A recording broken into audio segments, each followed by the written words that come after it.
Hey everybody, I hope you're doing well. I apologize for any kind of disgusting noises that are made in the making of this video. I currently have a cold, but you're gonna have to bear with me.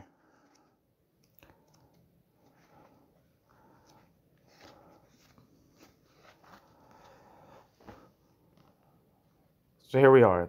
This is chapter 4 of Against the Nation, Anti-National Politics in Germany by Robert Ogman.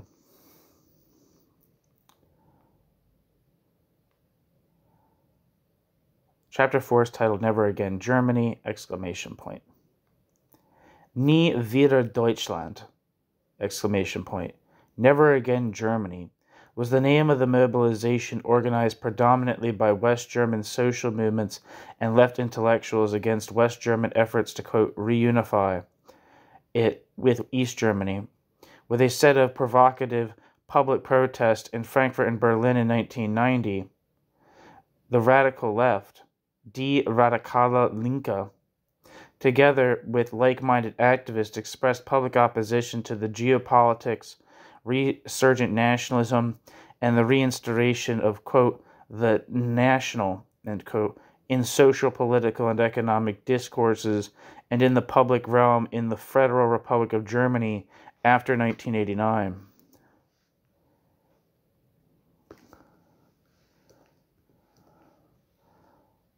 Let me see if there's anything for Die Radikale Linke.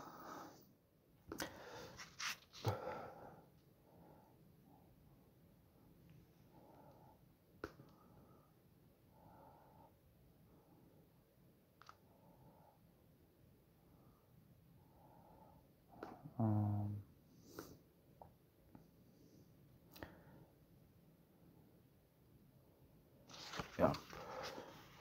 Not seeing anything for it. Relying heavily on primary source material where participants articulated their viewpoints, I will show how activists of the Never Again Germany mobilization viewed the social and political situation at the time, and how they articulated a specifically anti-national critique. The primary material is the literature published by the central actors of these social movements, as it was expressed in two books, Die Radikale Linke, Rede zum Kongress, which is a collection of text used as preparation material for the participants attending the organization's Congress in June 1990, and Kongress der Radikalen Linke, documenting the speeches delivered at the conference, the motions passed by the participants for further activities, as well as a sample of press clippings about their demonstration in Frankfurt in May 1990.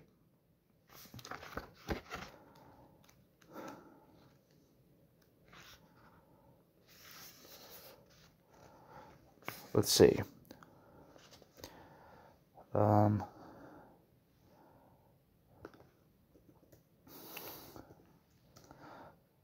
Footnote. Kongress for Bearbeitungsgruppe, edited volume Die Radikale Linke, Rede zum Kongress, published in Hamburg Konkret Literatur Verlag, 1990. I'm going to look this up.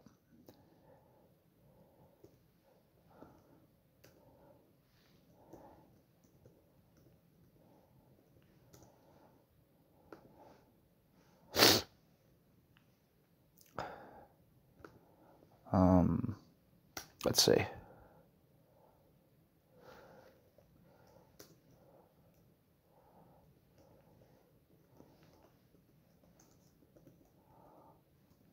Linke.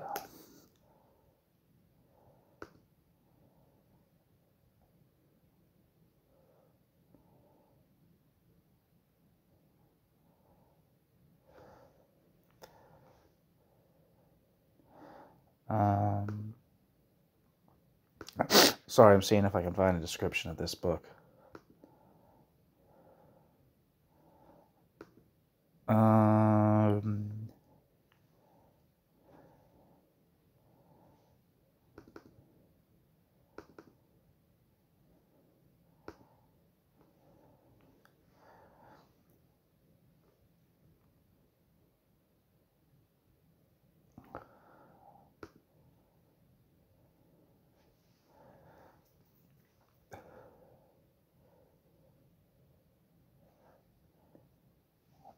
Looks like I might have found a description for it.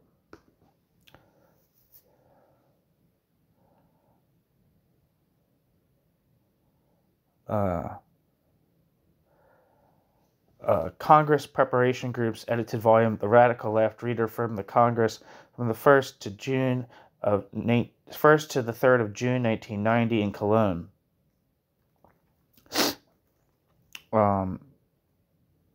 Doesn't have it. It says this is it says forward. I don't know what that means, but let's see.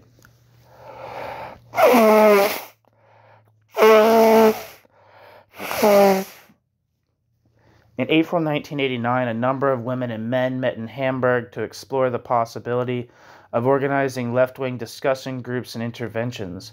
They called themselves the Radical Left and saw this initiative as an attempt to gather forces that oppose the system and would break it, ? In July and October 1989, there were 2 follow-up meetings of the expanded group in Frankfurt.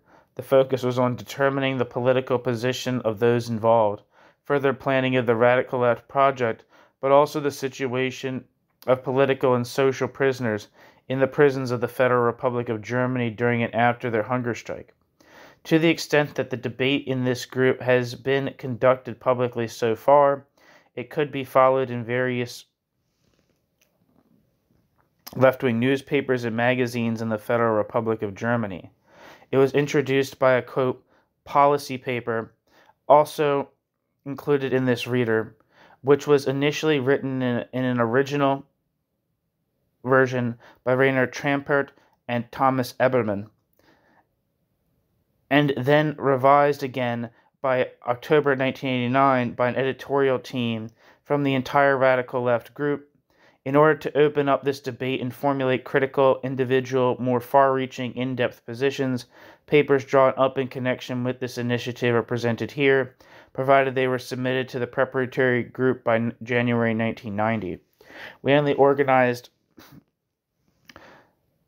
their printing. There was no editorial team to select or edit text, so this collection contains pearls alongside less significant ones. The texts are arranged alphabetically by author name, with the exception of the 2 texts by Winfried Wulff and Jutta Dittfurt, which were added later. A congress is planned for March 1st. I don't even know what that date is, so sorry. Never mind. In Cologne as a place for broad exchange.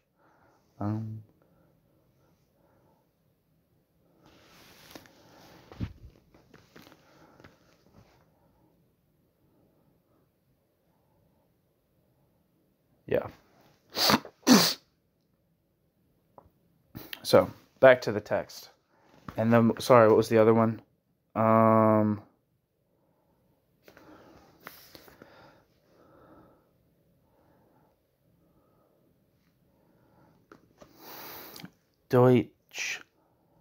Deutschland nie wieder.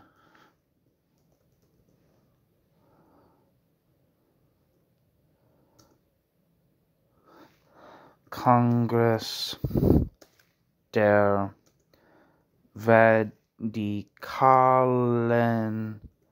Linken.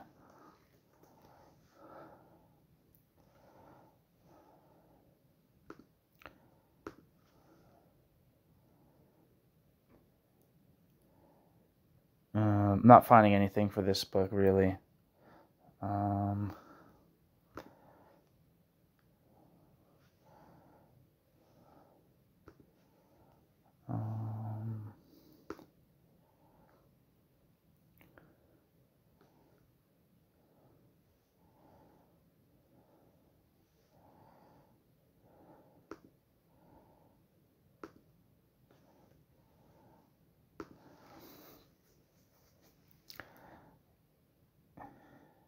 I can't find anything for it. But there is a Wikipedia page for Never Again Deutschland. So, I'm going to read it.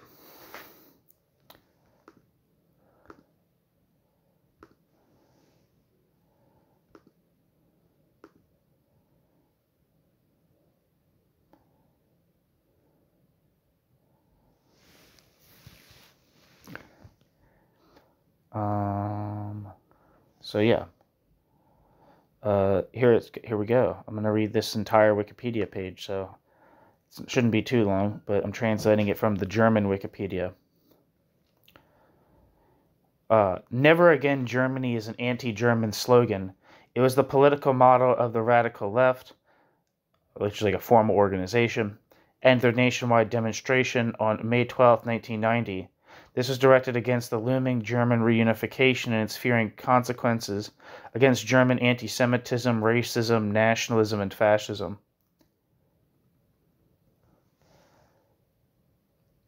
The, quote, radical left alliance emerged from a meeting of representatives of the magazine Konkret around Hermann Gremlitzer, eco-socialist, and the Communist League in Hamburg in April 1989. For the follow-up meeting in July 1989, the eco-socialists Rainer Trampert and Thomas Ebermann wrote a basic paper, which a preparatory group revised by October 1989. They planned a major demonstration for May 1990 and a Congress against reunification for Pentecost, June 1st to 3rd, 1990. The initiators reacted to the resurgence of German nationalism, Neo-Nazism, and historical revisionism at the time. They warned of a, quote, Fourth Reich, and renewed German imperialism or aspirations to world power. The radical left, the group, was formed in the process of the eco-socialists and the radical ecologists separating from the Alliance 90/Greens Party.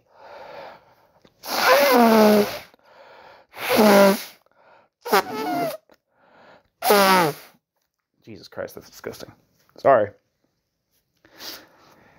The latter a year later.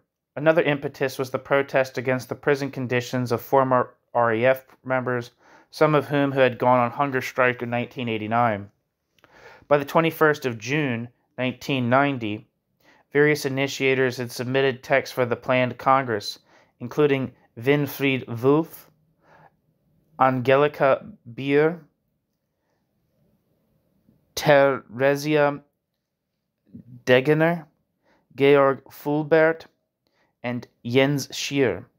The preparatory group wrote the call for demonstrations under the title Never Again Germany. By January 1990, more than 100 left-wing groups, parties, and organizations supported the alliance and its call for demonstrations. The demonstration slogan was based on slogans of German anti-fascism from 1945, such as Never Again Fascism and Never Again War. It had been in place since October 1989 and followed a long tradition of criticism of German capitalism, nationalism, and militarism. In 1844, Karl Marx called for, quote, war on the German conditions, end quote, in his work, A Critique of Hegel's Philosophy of Right. In the same year, Heinrich Heine wrote in the Silesian Weavers, quote, Germany, we are weaving your shroud, end quote, and, quote, a curse on the false fatherland where only shame and disgrace thrive, end quote. The German 1968 movement updated this tradition and was therefore first described as, quote, anti-German by political opponents in 1969. In 1981, the Hamburg punk band Slime released the song Germany Must Die, with the lines, quote, where fascists and multinationals rule the country, where no one cares about life and the environment, where all people lose their rights, only one thing can happen. Germany must die so that we can live, end quote. The line reversed the inscription, quote, Germany must live even if we must die, end quote, on the war memorial at Hamburg's Dom Tor, thus directly opposing the German nationalist victim ideology that had been used to justify both world wars. The song was often played at demonstrations by autonomous groups, anarchists and anti-fascists in Hamburg, Berlin, and elsewhere. Berlin courts temporarily banned the public playing of the song until the Federal Constitutional Court overturned their rulings in November 2000 as a violation of artistic freedom. In doing so, the Federal Constitutional Court also recalled Heinrich Heine's criticism of Germany.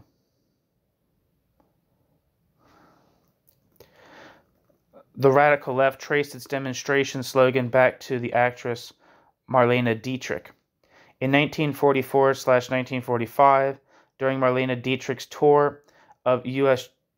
troops in Europe, she is said to have answered a journalist's question as to whether she would return to Germany after the end of the war. Quote, "Germany? Never again!" exclamation point.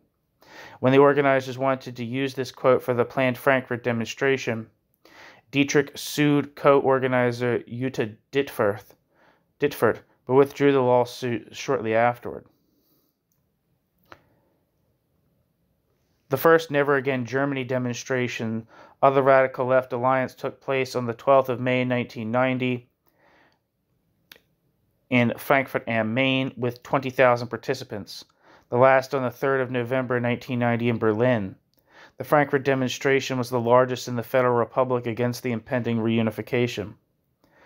The Berlin demonstration on the 3rd of November 1990 had the motto, quote, "Death is a master from Germany," quoting the poem Death Fugue by Holocaust survivor Paul Celan. Originally, this demonstration was planned to take place in Leipzig under the motto, quote, "Never Again Germany." However, as the organizers did not want to compete with the Leipzig Monday demonstration, the demonstration with the motto was moved to Berlin. 8,000 people took part. Before the Berlin demonstration, autonomous groups in Berlin, completely independent of the Radical Left Alliance, organized a demonstration for the 30th of September 1990 and October 1990 under the motto, "Shut up Germany, enough is enough." Days of action for a re-collapse with a major nationwide demonstration on October 3rd attended by around 20,000 people.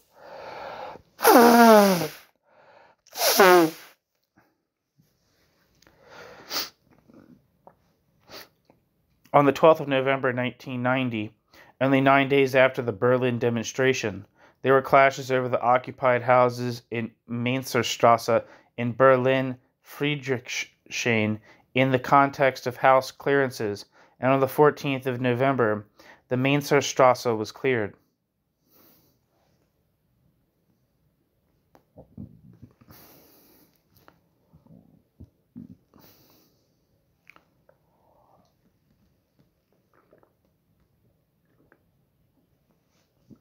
It was a very informative article, actually. Okay. Sorry about that detour. Sorry about the hacking and wheezing. Let me continue.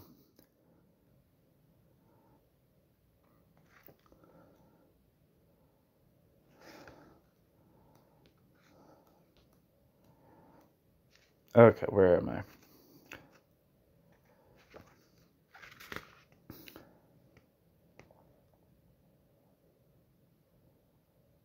New section. The Radical Left.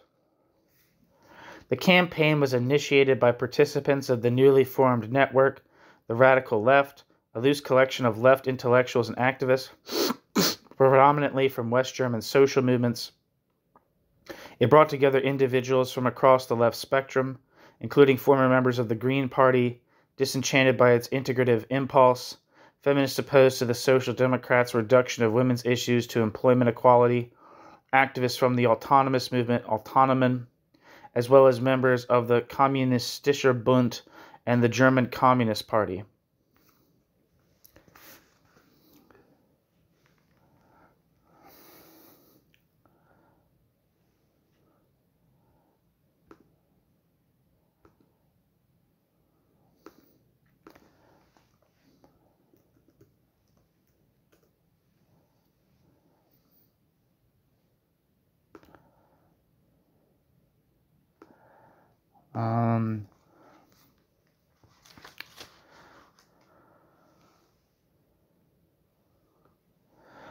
The autonomous, the German Wikipedia for autonomous says, autonomous or autonomous groups are today members of certain left-wing, radical, unorthodox Marxist or anarchist movements.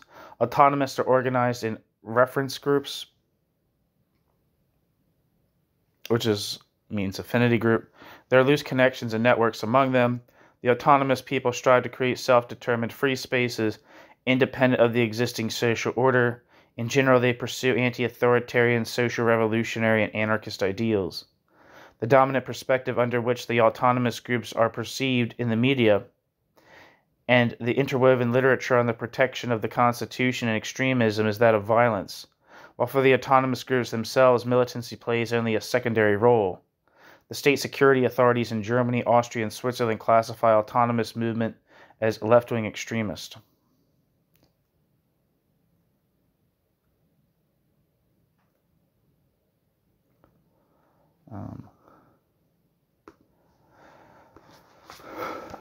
Back to the text.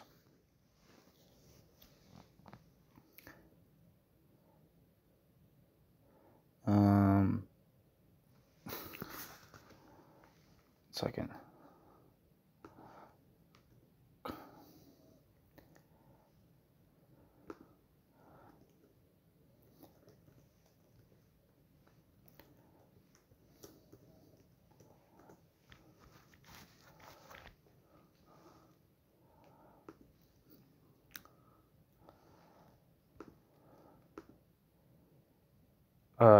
In the 1970s, the Communist League (KB) was a relatively strong political organization compared to other groups organized in the radical left spectrum.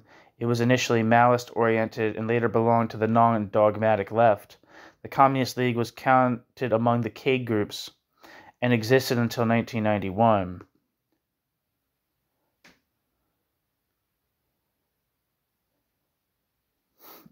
And undogmatic left refers to currents within the political left that do not start from fixed truths, quote, dogmata.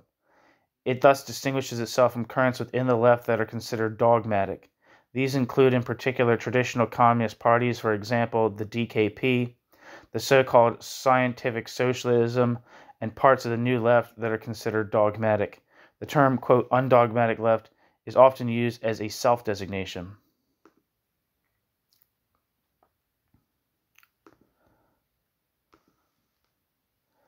And the German Communist Party is a small communist party founded in 1968 in the Federal Republic of Germany due to personnel continuities and content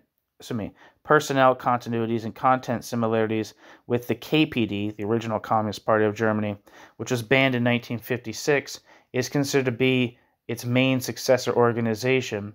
It is monitored by the Federal Office for the Protection of the Constitution and classified by them and by political scientists as left-wing extremist. The DKP sees itself as a revolutionary party that is guided by, quote, the future and overall interest of workers and employees, end quote, and is committed to the theories of Marx, Engels, and Lenin. In doing so, it also refers to previous real socialist states such as Cuba, the GDR, the Soviet Union. Until 1990, the German Communist Party was the party with the most members in the Federal Republic of Germany, to the left of the SPD and the Greens, financially supported by the GDR with around 70 million Deutschmarks annually. In political elections at federal and state level, the German Communist Party received a maximum of 3.1% in the Bremen state election in 1971. Since reunification, the German Communist Party has steadily lost importance.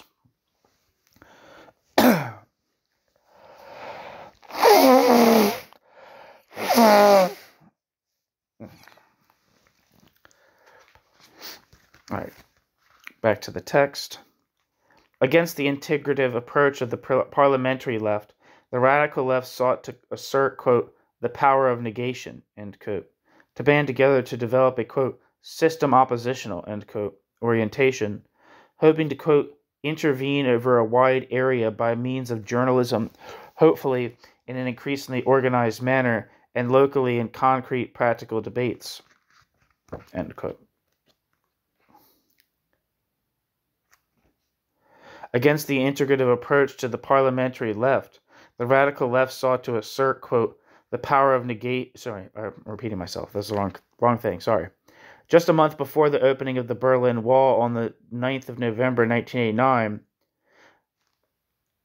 the radical left outlined their political orientation in their article, Basic Principles of the Radical Left, where they expressed opposition to the, quote, modernization of capitalism, with help from ecologists, feminists, and social democrats.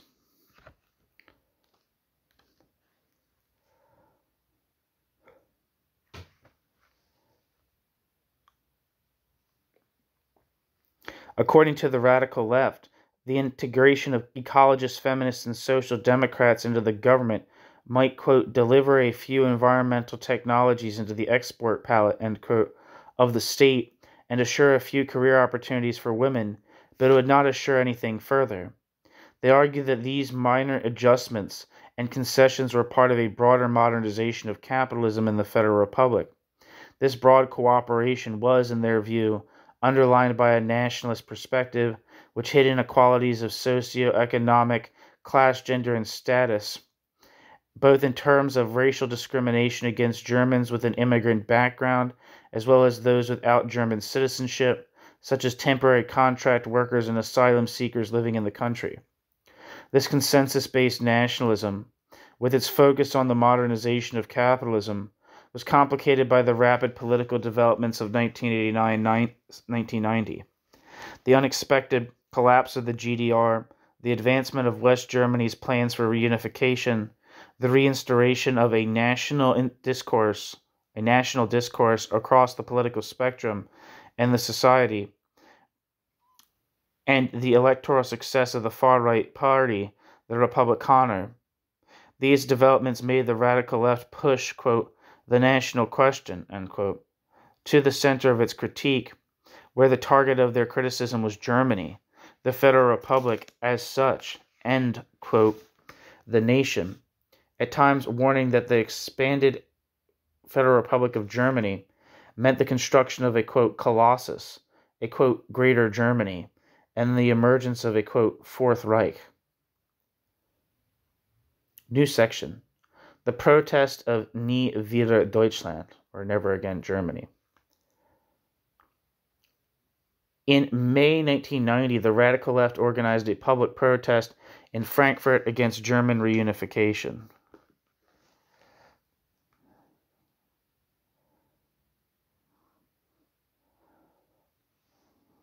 One second.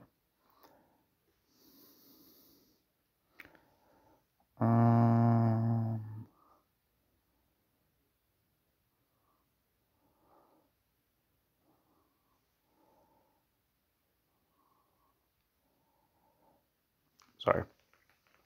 I was seeing if there's something I could look up real quick, but there's not.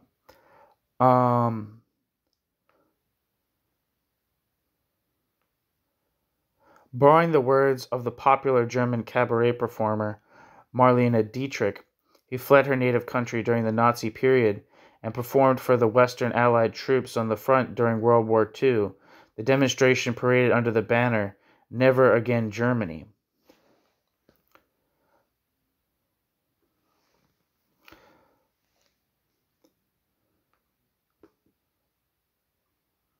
On protest banners, speeches given at the demonstrations, and on their leaflets, the protesters expressed opposition to, quote, German nationalism, the, quote, colonization of Eastern Europe, and the, quote, annexation of the GDR.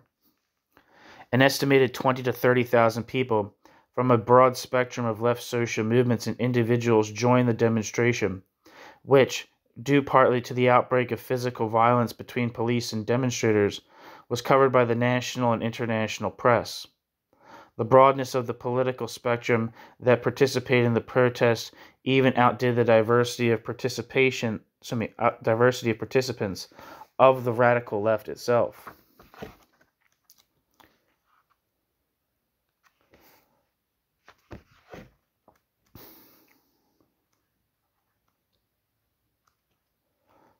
Footnote: Gerber, Nie wieder Deutschland. I think I have access to that.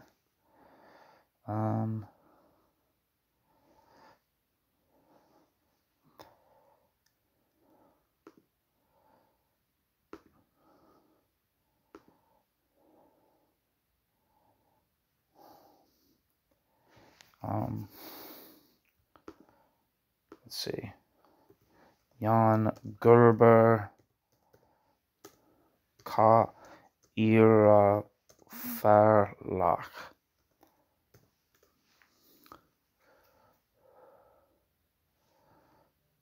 Ah, there we are.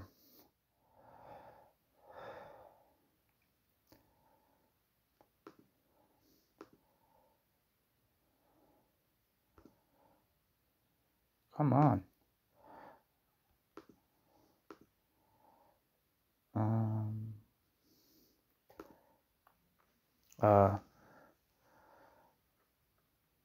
Jan Gerber's book, Never Again Germany, ?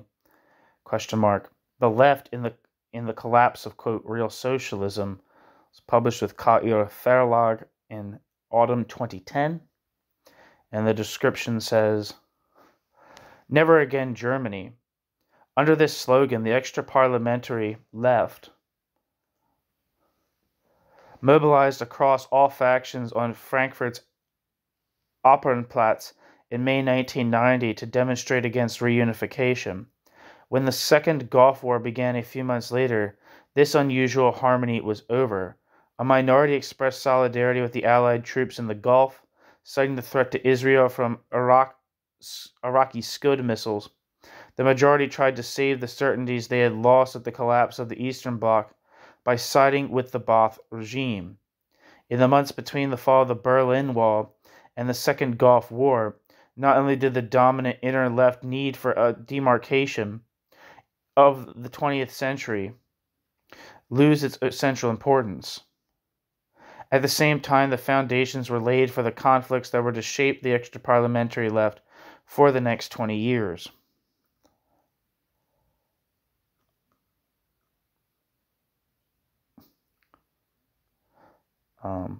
I'm going to actually read the table of contents for this book because it seems like it would be instructive. Contents. Introduction. First chapter, The Shadow of 1968, 1968 to 1989. Preliminary remarks. The downfall of the extra-parliamentary opposition. Quote, Never Again War versus, quote, Never Again Auschwitz.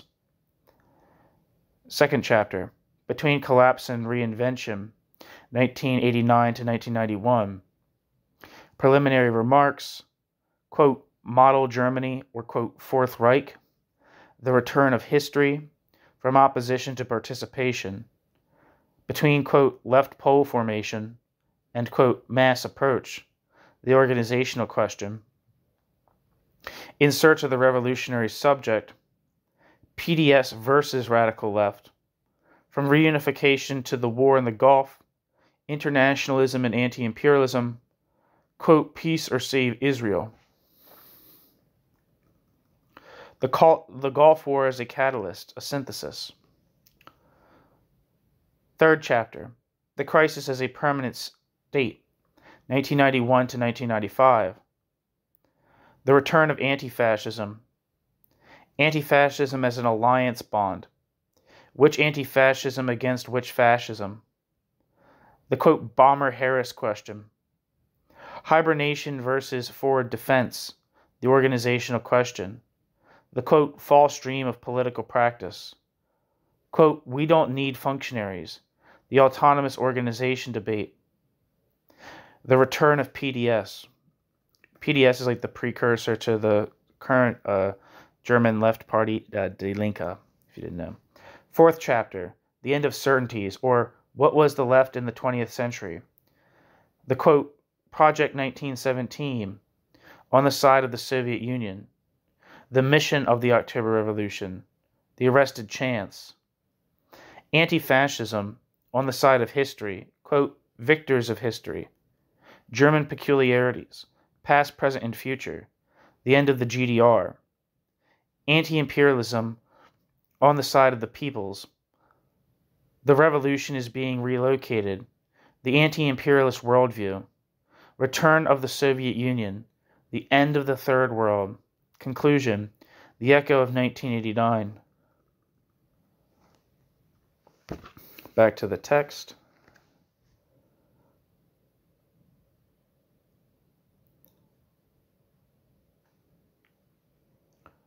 Where the hell was I?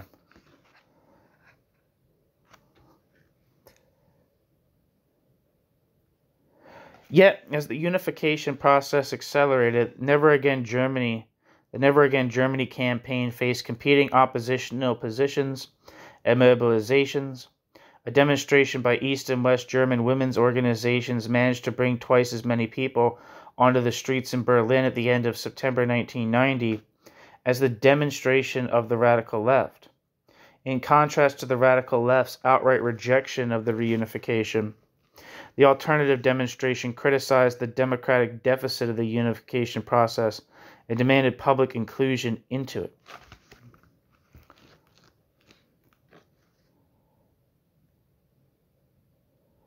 Footnote.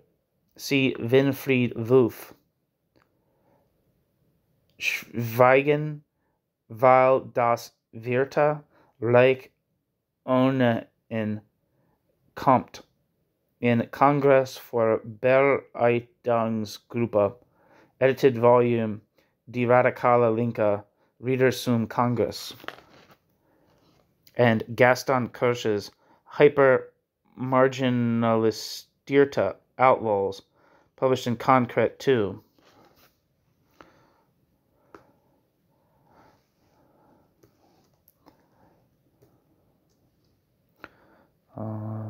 Gaston Kerr.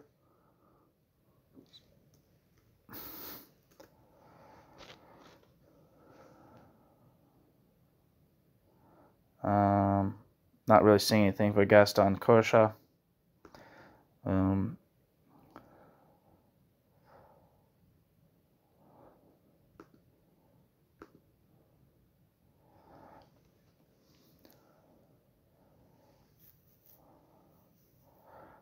It says at the Rosa Luxemburg Stiftung, Gaston Korsha says, biography says, Gaston Korsha is the author of numerous articles on labor conflicts and social struggles in Spain and Germany in Jungle World, which is a magazine in Germany that I have a few articles from on the channel, and co-author of the book by the group Damantaga, quote, post-Fordist guerrilla, end quote, The Myth of National Liberation.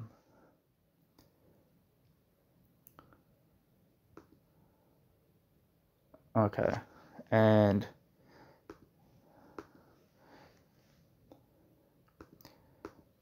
Winfried Wolf.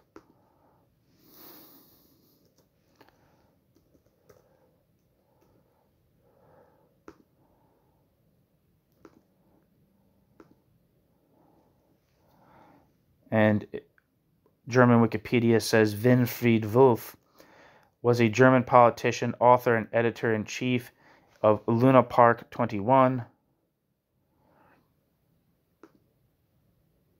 It says Luna Park 21 was a left-wing quarterly magazine on the topic of global economy and its criticism, published since February 2008.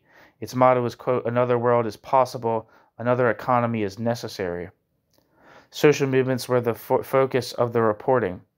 The target audience was the, quote, broad anti-globalization movement. The starting point was the finding that the global economy was in serious crisis. The editor-in-chief was Winfried Wolf, who died in 2023. The last issue, number 62 of the magazine, was published in July 2023. The editorial team included Daniel Beruzzi, Thomas Fruth, Sebastian Gerhardt, Hannes Hofbauer, Gisela Notz, Thomas Kaczynski in the field of history and economics, and Bernd Kuhler and Joachim Römer for design. Georg Fulbert ran a regular column with the title Dissection Table.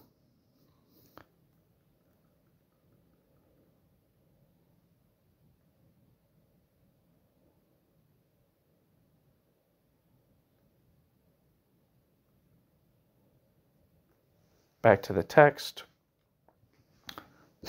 End footnote.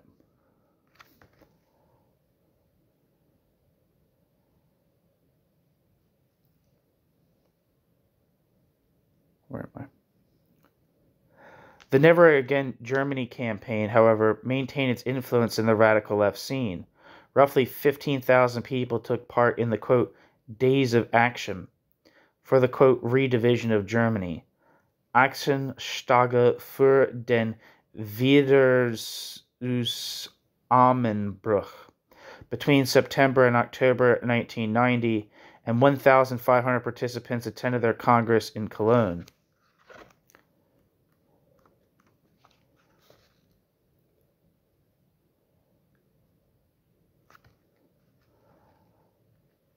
Although the campaign opposed reunification, the participants expressed awareness that this objective was unachievable. They knew that the opponents of the reunification were far too and weak. This observation, however, did not persuade them to cooperate in reunification in the hopes of influencing the outcome. Instead, they believed it was nonetheless correct to oppose the process. From the outset, they had stated that reunification was unstoppable. Quote, "I agree," said radical left participant Winfried Wolf. Quote, "There is every indication that reunification is coming," end quote. But this realization, Wolf argued, quote, "doesn't change anything," end quote. Quote, "There are projects that people must reject outright," end quote, despite and against the position of the majority of the population, citing as additional examples the majority's support for the death penalty and for the prohibition of abortion. The aim of the campaign was therefore to build as strong an oppositional movement as possible in order to limit the worst possibilities of a nationalist revival. Wolf writes, quote, "It is about developing the resistance as broad and massive as possible," end quote, because, quote, "the weaker it is, the more brazen those who will profit from the reunification will prevail," end quote. Wolf.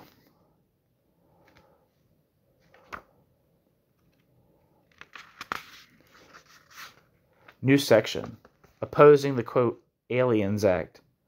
Parallel to their absolute opposition to the German reunification was their categorical rejection of the, quote, Aliens Act. Ausländergesetz. According to them, the political unification coincided with the Federal Republic of Germany's domestic policy, aimed at creating a homogeneous national community. In a resolution at their Congress in early June 1990, they wrote, quote, "The Aliens Act is the reflection of the German reunification, in which Germans rediscover themselves as a nation and ban everything non-German," end quote. They called upon the West Berlin-based political party, the Alternative Lista, to vote against the act and to pressure their coalition partner, the Social Democratic Party, to do the same.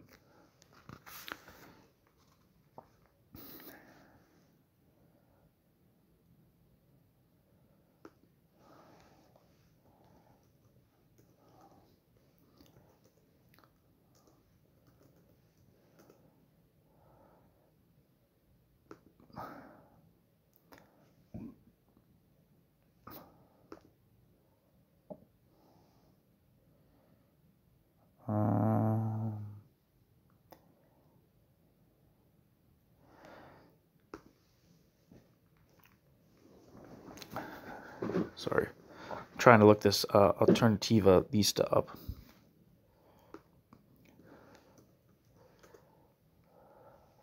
Ah, there we are. The Alternative List is a socialist party in Zurich. ALL has existed since 1990 as a loose coalition of left-wing activists before becoming a party in 2007.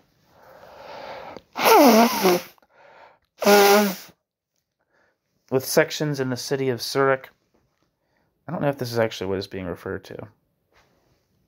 This is talking about a Swiss thing, not, I don't know. I'm going to assume that's not what's being talked about here.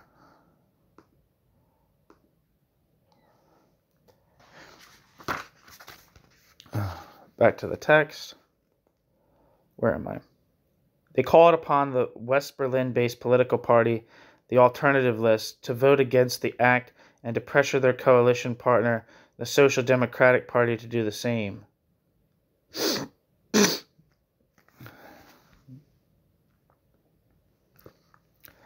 In their view, the, quote, Aliens Act was based on a, quote, racist conception of the existence of a special, quote, German folk, end quote, which is to be sealed off from immigration, from so-called, quote, race mixing with people from different backgrounds, end quote. In their short resolution, they focused on the employment of both state and interstate measures of the European Union to physically seal off the Federal Republic of Germany from immigration. Quote, through the Aliens Act, together with the Schengen Agreement, a new wall will be built around the Federal Republic and Western Europe, which will impede and prevent especially the people from the so-called, quote, Third World from entering the Federal Republic and Western Europe, end quote. It would also prevent refugees from being able to reach the Federal Republic of Germany, where they might apply for asylum. They refer to the statements in the Aliens Act that demand allegiance to the Federal Republic of Germany, writing that for those without German citizenship who are living in the country, quote, they will be completely subordinated to the West German political, economic, and cultural relations.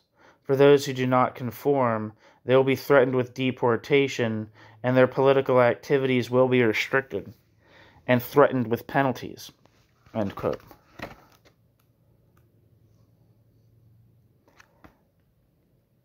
Although this was one of only 3 resolutions passed at their Congress, concrete activities against the act appear to have been rather marginal in the campaign, and the topic is not central to their writings.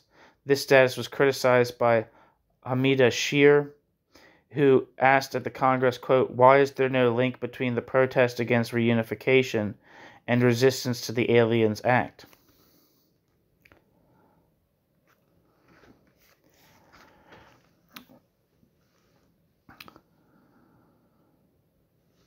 One second. I'm going to look this person up.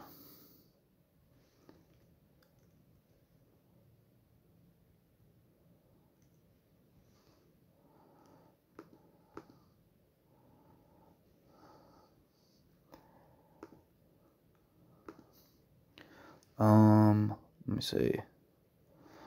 Hamida Shir.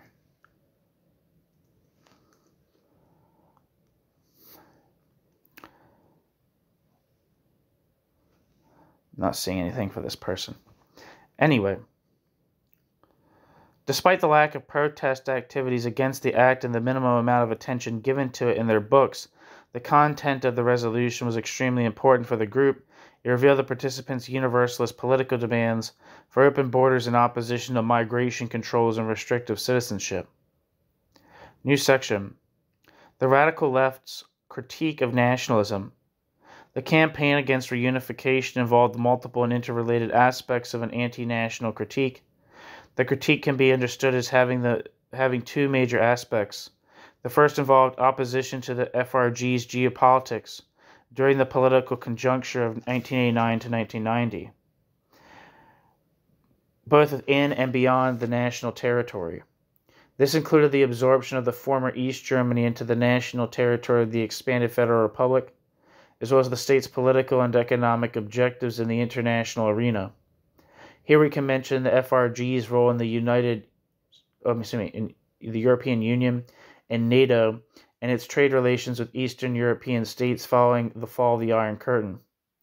The second major aspect of the Never Again Germany campaign involved the critique of the nation as a narrative or ideology of a national collectivity, and its active use by a broad variety of civil society and state actors for political objectives. A final aspect was the development of a, quote, negative patriotism, end quote. This can be understood as a critique of the material disadvantages for both those who conform and do not conform to the imagined, quote, national collectivity, and involves support for the most disadvantaged by their lack of membership in it. This practice can be understood as a counter to integrative pressures in the, quote, national community.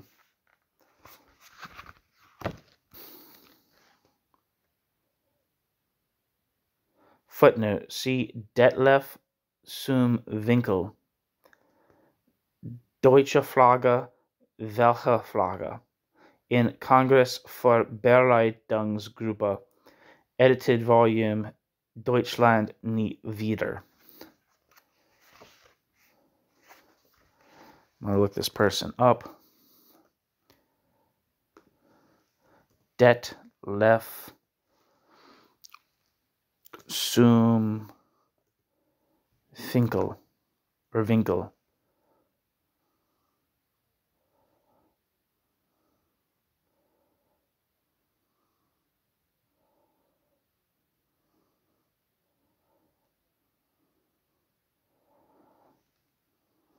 I'm not quite seeing anything, but he does have a bunch of pieces in Jungle World.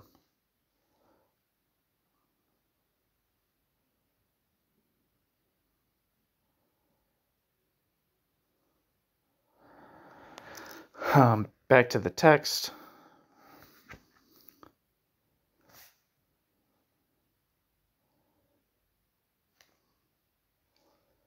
Where am I?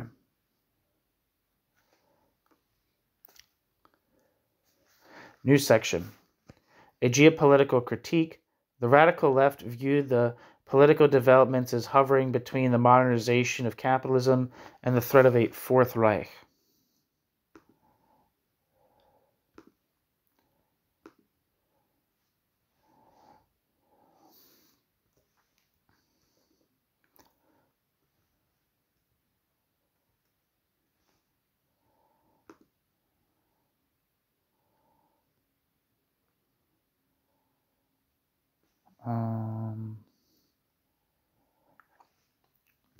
The German Wikipedia says Fourth Reich refers to a euphemism for an empire that follows a Third Reich. During the Nazi era, the term appeared in political jokes. They were used to mock the Nazi idea of an eternal rule, which was also reflected in the other self-designation, the Thousand-Year Reich. This led to the term Third Reich being banned by Reich Ministry for Public Enlightenment and Propaganda in July 1939.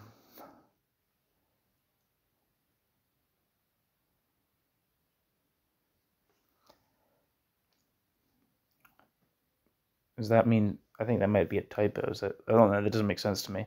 Why would Third Reich be not part of the Third Reich? I think it meant probably Fourth Reich. I don't know. In present use. In today's political discussion, the Fourth Reich is spoken of as a possible renaissance of National Socialism, depending on the political standpoint, as a dystopia or utopia. Neo-Nazi revisionists, such as Holocaust denier and right-wing extremist Horst Mahler, used the term, quote, Fourth Reich to describe their goal of reintroducing National Socialism in Germany by abolishing the Federal Republic.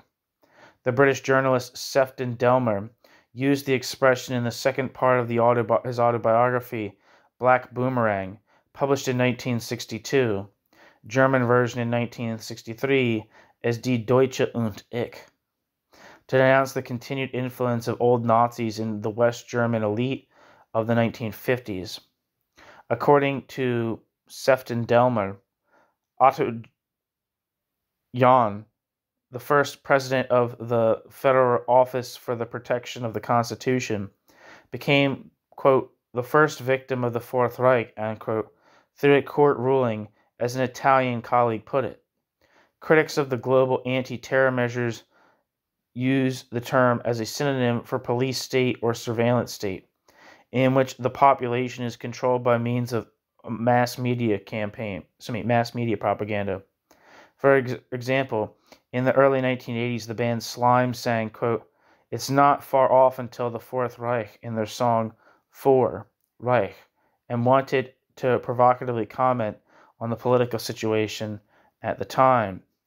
Eurosceptics, particularly in Great Britain, use the term to criticize Germany's dominant position in the European Union, for example, in relation to the Euro crisis. In Germany, the lawyer and legal political scientist Roland Hoffmann Plesch, following the theory of the Oxford political scientist Jan Zielonka, is currently providing a refutation of the, quote, Germany as Fourth Reich thesis. According to him, the term, quote, Fourth Reich is an ideological battle cry intended to describe Germany's dominance in Europe, but is more in keeping with the process-based, concrete regional order of the European Union. In its form, structure, mode of action, and finality, the European Union resembles the medieval empire that served as a founding myth and legitimation narrative for European unity after the Second World War. The parallels to the Roman Germanic imperial order were already obvious in the early days of the European Union. France, Italy, Luxembourg, Belgium, the Netherlands, and West Germany, which signed the founding treaties of the European Communities in Rome in 1957, were in the past parts of the Frankish Empire of Charlemagne.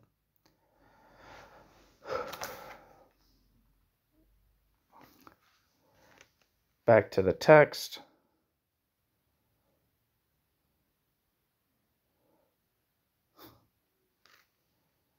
Where did I see the Fourth Reich? The thread connecting the two, the modernization of capital and the thread of a Fourth Reich, was the pervasive use of a self-confident nationalist narrative. The Federal Republic of Germany was, in their view, the radical left's view, aspiring to a higher level of power and international influence, and this could either take the form of a normal state in relation to its neighbor countries, or it could regress to an aggressive, militarist state reminiscent of the National Socialist regime, with wars of conquest, racial persecution, and direct domination across the continent. This feeling of uncertainty and deep fear in this political conjuncture made a mark on their writings.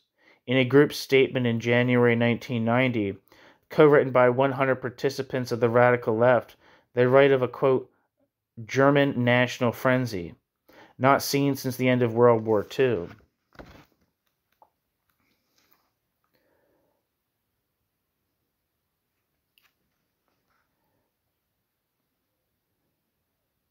After the collapse of the Berlin Wall, they argue, the Federal Republic immediately set the objective of, quote, reunification on the political agenda.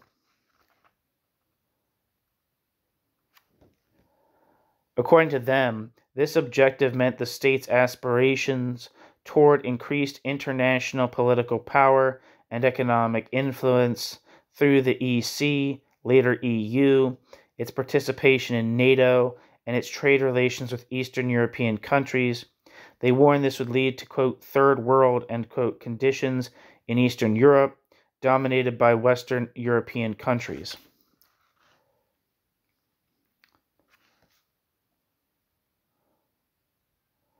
They write, quote, the countries that have until now belonged to the Council for Mutual Economic Assistance are threatened with becoming a new, quote, third world, end quote, of becoming the backyard of the wealthier capitalist societies of the wealthier capitalist societies of Western Europe, and especially the Federal Republic of Germany.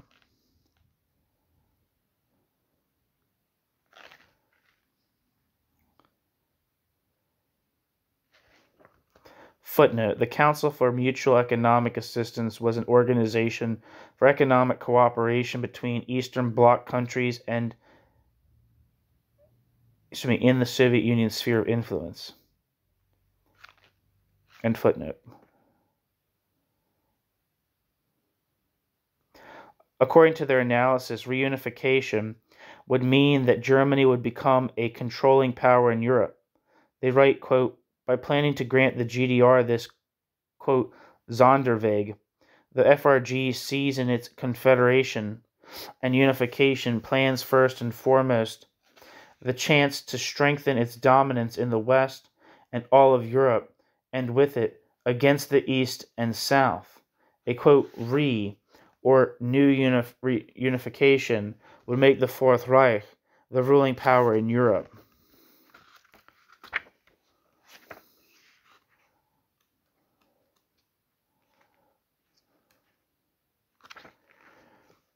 End quote.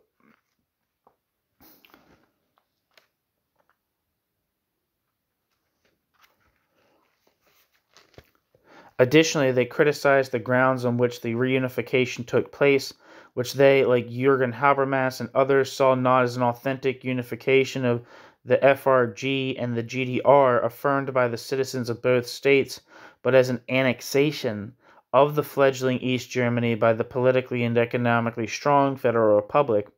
This was seen as part of a geopolitical strategy on the part of the Federal Republic of Germany, which sought to increase its economic and political influence on the international arena.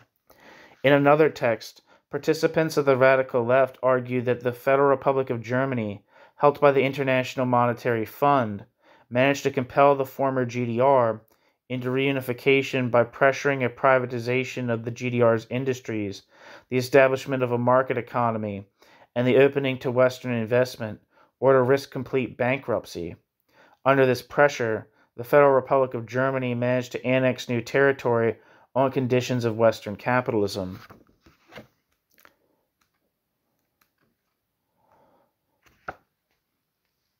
Footnote. See Angelika Beer et al.'s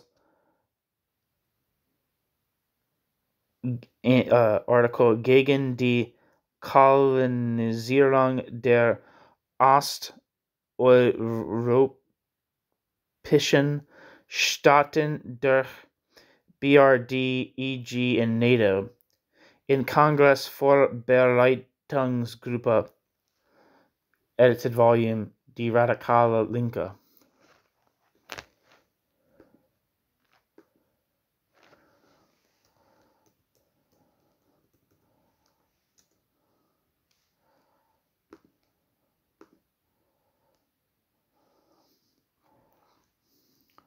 Look her up.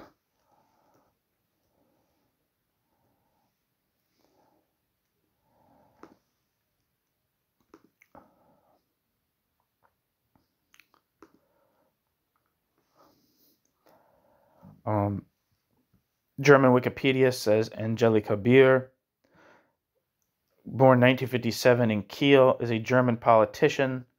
Beer was federal chairwoman of the Alliance 90/the Greens from 2002 to 2004, from 1987 to 1990, and from 1994 to 2002. She was a member of the German Bundestag, and from 2004 to 2009, a member of the European Parliament. Since 2009, Angelika Beer has been a member of the Pirate Party Germany. From 2012 to 2017, Beer held a list mandate as a member of the Schleswig-Holstein State Parliament for this party.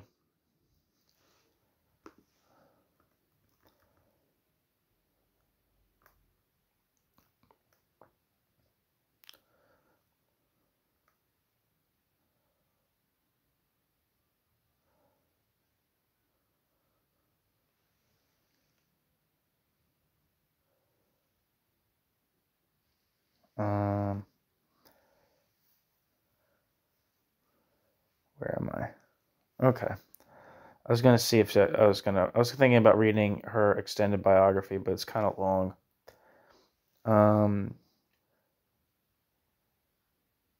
So where am I? Back to the text. Where am I?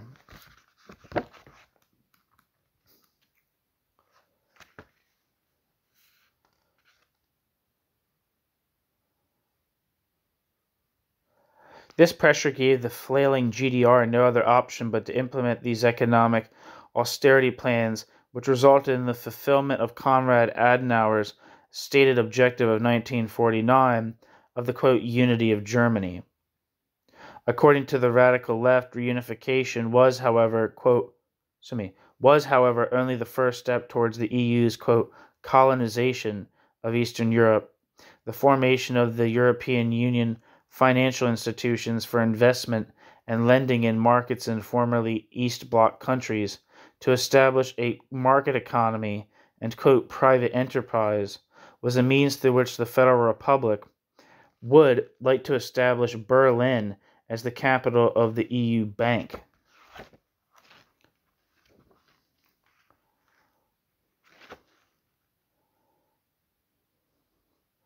New member states would be allowed after they transitioned to a market economy.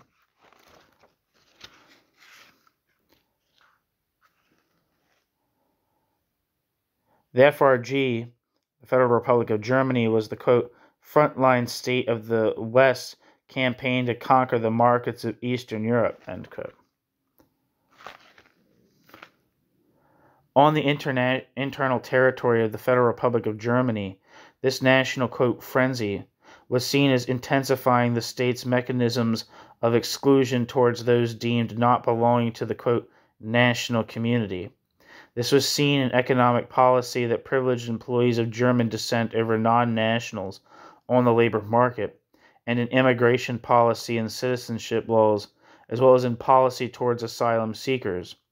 Regarding the Federal Republic of Germany's economic policy, the radical left argued that it was, quote, anti-foreigner, ausländerfeindlich, because immigrant groups, both already in and those striving to enter the Federal Republic, were differentiated based on, quote, racial classifications. Those immigrants who could prove German ancestry were treated as, quote, ethnic German repatriates, end quote, and received full rights of citizenship, employment, housing, and otherwise, in contrast to those immigrants who could not do so. The former group of immigrants, therefore, occupied a privileged position in contrast to the latter group of immigrants. Based on the folkish nationalist categorization, argued the radical left.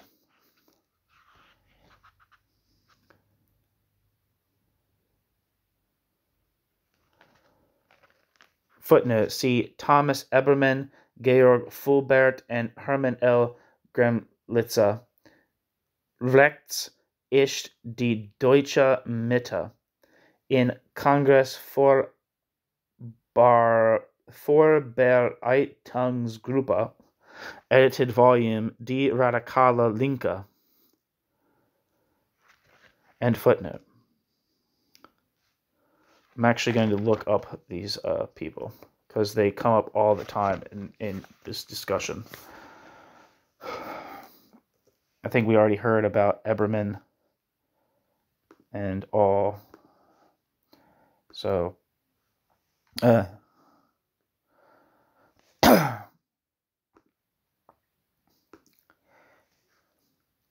Georg Fulbert was born in 1939 in Darmstadt and is a German political scientist. Fulbert studied German and history at the Johann Wolfgang Goethe University in Frankfurt am Main from 1959 to 1964. In 1964, Georg Fulbert passed the first state examination for teaching there. From 1965 to 1966, Fulbert also studied political science at the Free University of Berlin and the Philipps University of Marburg, when he went to Finland for a year as a lecturer. In 1967, he began his academic career as assistant to Wolfgang Abendroth. I have a piece by Wolfgang Abendroth from Erich Fromm's Socialist Humanism Symposium. Sorry, I just had to plug that. At the Institute for Political Science at the University of Marburg. In 1970, Georg Fulbert received his doctorate under Abendroth and became Abendroth's academic assistant in the same year. Fulbert was a professor of political science at the University of Marburg from 1972 to 2004. From 1962 to 1966, Fulbert was a member of the Social Democratic Party, and from 1964 until the party dissolved itself, he was a member of the SDS. Since 1974, he has been a member of the German Communist Party, for which Fulbert was active as at the municipal level in Marburg. From 1990 to 1993, for example, Georg Fulbert was a city councillor of the German Communist Party in Marburg, and from 2001 to 2006 as a German Communist Party member on the PDS list. Georg Fulbert was a district councillor in Marburg, Biedenkopf, and from 2007 to 2011, also a German Communist Party member. As a German Communist Party member, Georg Fulbert was a city councillor for the, quote, Marburger Linke faction in Marburg 2009 to 2011, faction leader. From 1972 to 1979 and from 1982 to 1981, Georg Fulbert was a member of the Federal Executive Board of the Federation of Democratic Scientists, BDWI. Fulbert's research focuses on the theory and history of capitalism, the history of the labor movement, and local contemporary history.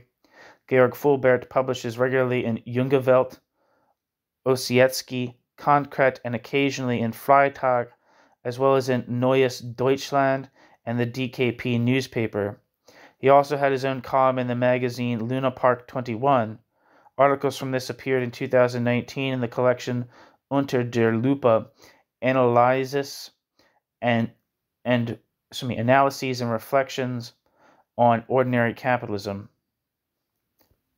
In his books, Fulbert deals, among other things, with the history of the Federal Republic of Germany and the German Democratic Republic, the history of capitalism and socialism. Fulbert calls his research area, quote, capitalism, and proposes establishing an academic subject of the same name.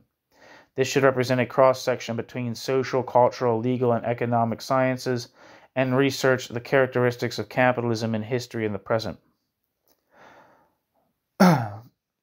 So that's Georg Fulbert.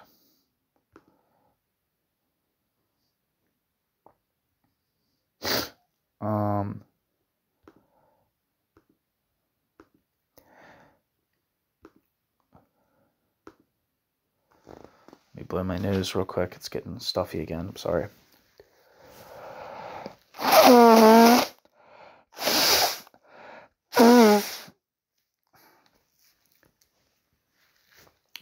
Thomas Ebermann was born in 1951.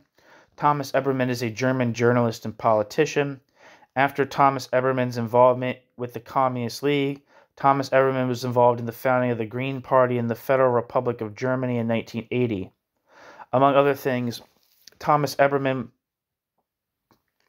was a member of the Hamburg Parliament from 1982 and from 1987 to 1989 as a member of the Bundestag.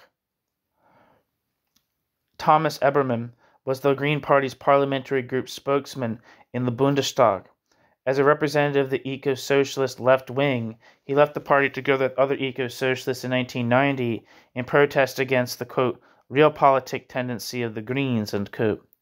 In Ebermann's journalistic work, Ebermann analyzes the socio-political situation, often with satirical and polemical undertones.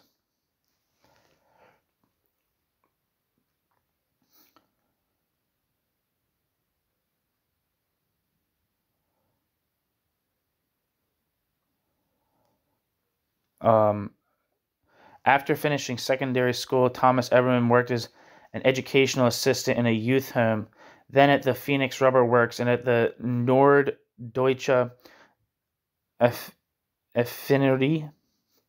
In between, he completed basic military service in the German army. Via the Bergedorf Workers and Apprentices Center, he came to the Hamburg Socialist Workers and Apprentices Center, which merged with the Communist Workers' League, KAB, to form the Communist League, KB, at the end of 1971.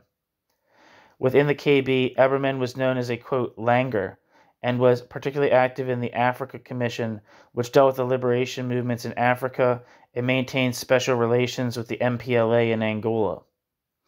In 1978, Thomas Ebermann was involved in the formation of the Bunte Liste in Hamburg and took part in the founding of the Green Party in 1980. At the same time, Thomas Ebermann and Group Z separated from the Communist League. With the Green Party, he was one of the exponents of the eco-socialist wing of the party, along with Rainer Trampert. In 1982, Ebermann became a member of the Hamburg Parliament, until 1984 and its parliamentary group leader with the GAL. In 1982, the GAL held talks for the first time about tolerating an SPD minority government, quote, Hamburg conditions, end quote. through which Ebermann became known nationwide. In August 1982, Ebermann, who was already a member of the parliament at the time, took part in the occupation of an empty police station in Hamburg, together with 58 other people, and was temporarily arrested by the police. In 1987, Thomas Ebermann was elected to the Bundestag via the Hamburg state list of the Greens, where he remained until 1989. He narrowly defeated Otto Schily in the election of the parliamentary group's spokesperson. Later, he complained about his lack of influence in the faction dominated by realists. On the 6th of April 1990, Thomas Ebermann left the Greens together with Rainer Trampert and 44 others. Thomas Ebermann is still present in the left-wing scene as a journalist today.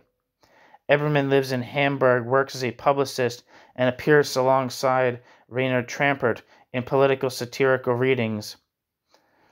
For the Politburo cabaret stage of Lisa Polit and Gunter Schmidt in Hamburg, the longtime Konkret author and satirist designed the, quote, Vers- und Kaderschmiede.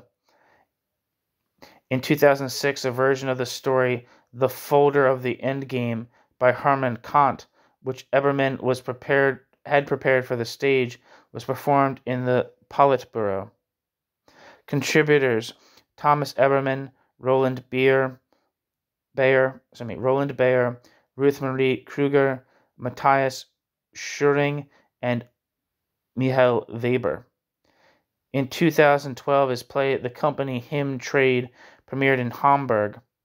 Since 2019, he has been performing the Anti-Heimatband together with Thorsten Menza, which can also be seen online.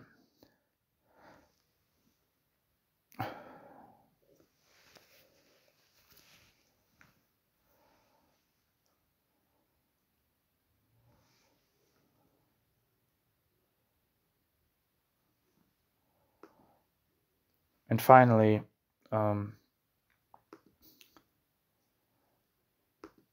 Hermann L. Gremlitze. Hermann Ludwig Gremlitze lived from 1940 to 2019. Gremlitze was a German journalist and writer. Hermann Gremlitze was editor of the monthly magazine Konkret from 1974 onwards.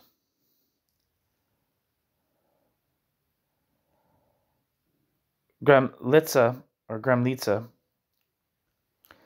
grew up in Gerlingen. Hermann L. Gremlitze's sister is the publisher Dorothy Gremlitze. After graduating from the Eberhard Ludwigs Gymnasium in Stuttgart, Gremlitze studied history and political science in Tübingen and at the Free University of Berlin from 1960 to 1966. In Tübingen, he published the student newspaper Notizen on behalf of the local ASTA. He began working as an editorial assistant in 1966 and ultimately worked as chief editor of the politics section of Der Spiegel. Following a dispute with editor Rudolf Augstein over editorial co-determination, Gremlitze left the magazine at the end of 1971. From 1974 until his death, he edited the monthly magazine Konkret. For Konkret, Gremlitze wrote at least one political editorial, Gremlitze's column, and a language critique, Gremlitze's Express, every month, in which he extracted the underlying sentiments from current statements by politicians and other public figures in the spirit of Karl Kraus. Gremlitze also conducted irregular interviews with personalities from politics and culture. Gremlitze was a sharp critic of the political situation in the Federal Republic of Germany and an avowed opponent of German patriotism and nationalism. In 1980, Gremlitze supported the call for the anachronistic train against the candidacy of Franz Josef Strauss for chancellor. In 1989, Gremlitze left the SPD. One reason for this was that the Berlin Wall was opened on the 9th of November. after the Berlin Wall was opened on the 9th of November, the SPD members of the Bundestag spontaneously stood up with the members of the CDU, CSU, and FDP to sing the German national anthem. Gromlitze remembered this scene from the 17th of May 1933, when the Social Democratic members of Parliament stood up together with the National Socialists to sing the first verse of the national anthem during Hitler's, quote, peace speech. Hermann L. Gromlitze was a communist, a member of the IG Druck und Papier Union, and a representative of the left-wing solidarity with Israel.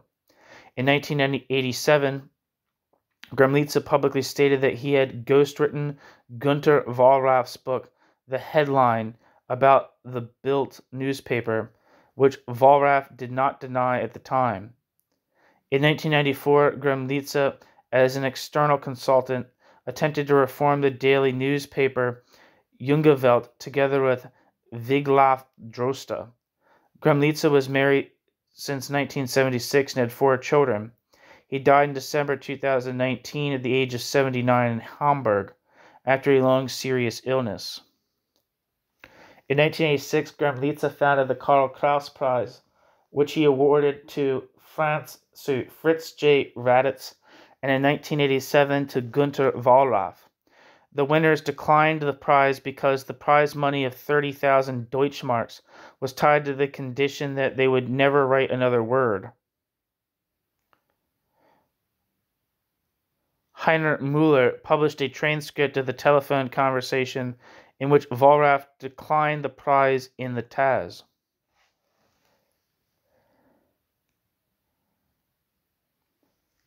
That's so funny.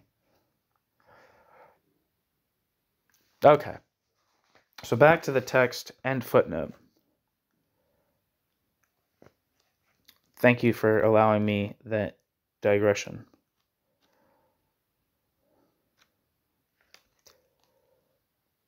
Where am I?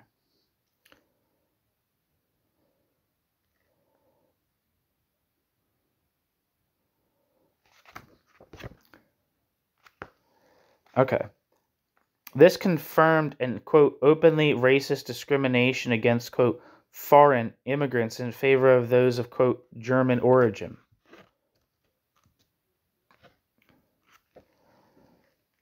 This exclusion also applied to asylum seekers in the realm of housing policy, which, according to the, quote, decision of the Administrative Court of, bracket, the southern German state of, end bracket, Baden-Württemberg, from August 2nd, 1989, asylum seekers shall not be allowed to live in residential areas, end quote. The negative effect of national narratives was, however, not limited to those without German citizenship or those otherwise excluded from the, quote, national collectivity. It also disadvantaged many belonging to this, quote, imagined community, including wage earners and women in particular, and was part of a general swing to the right. The lower socioeconomic classes would be negatively impacted by this, because a national narrative based on the image of a, quote, deep horizontal comradeship, end quote, distinguished the material class inequalities of the actual population, as well as gender inequality.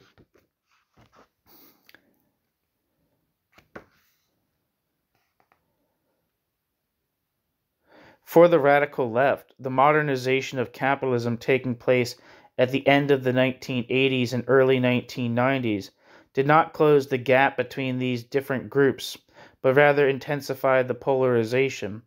They wrote, quote, modernization means not the improvement of living standards of all, but rather the polarization downwards and upwards, end quote, and therefore there are no, quote, and therefore there are also, quote, modernization losers, end quote.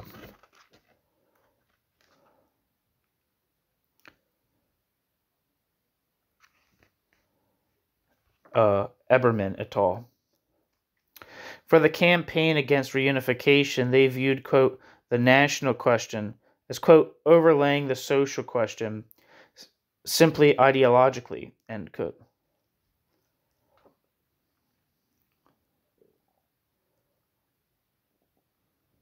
Wolff. They pointed to statements by political and business leaders who stated that reunification would have to be financed by wage cuts and the long-term passivity of the labor unions. Politically, this would be complemented with the ban on left-wing parties that were perceived as too politically close to the GDR. Another example of the campaign's position that the nationalist resurgence would also disadvantage people included in the, quote, national collectivity could be seen in their comments on gender inequality. The expected spike in female unemployment following the abdication of the GDR's gender equality laws and women's subsequent, quote, return to unpaid reproductive labor in the household will be rationalized on the grounds that women's domestic labor was a necessary contribution to the, quote, national community. This assumption was based on the trend in the Soviet Union where, as the radical left pointed out, official propaganda advocated the, quote, return of women to the house and kitchen. Women should, quote, relieve the market of paid labor power and perform the unpaid tasks of reproductive labor completely alone, end quote.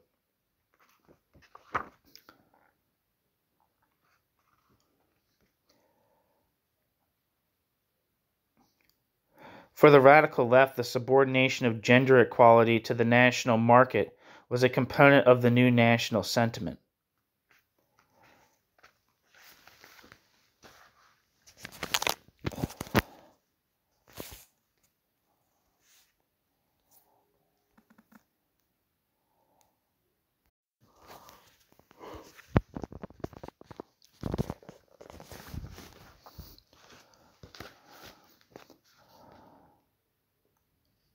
New section, Nationalism from Above.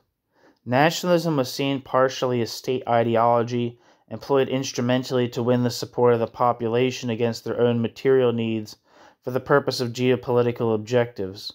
According to the radical left, the unification of East and West Germany into an enlarged German state involved the production and circulation of a national narrative in order to garner support amongst the population for that political objective.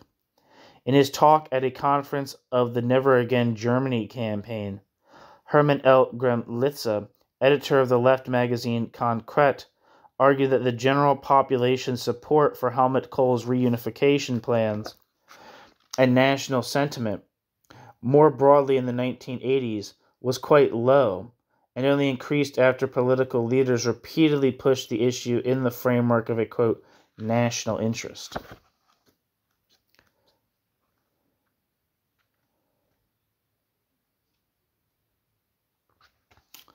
I'm going to look up Konkret, very important journal.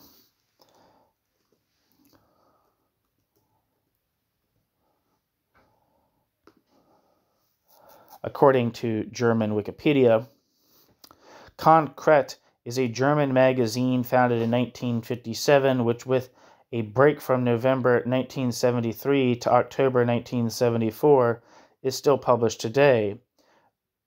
The monthly magazine for politics and culture represents far-left positions while it sees itself as the, quote, only left-wing general interest magazine in Germany, end quote.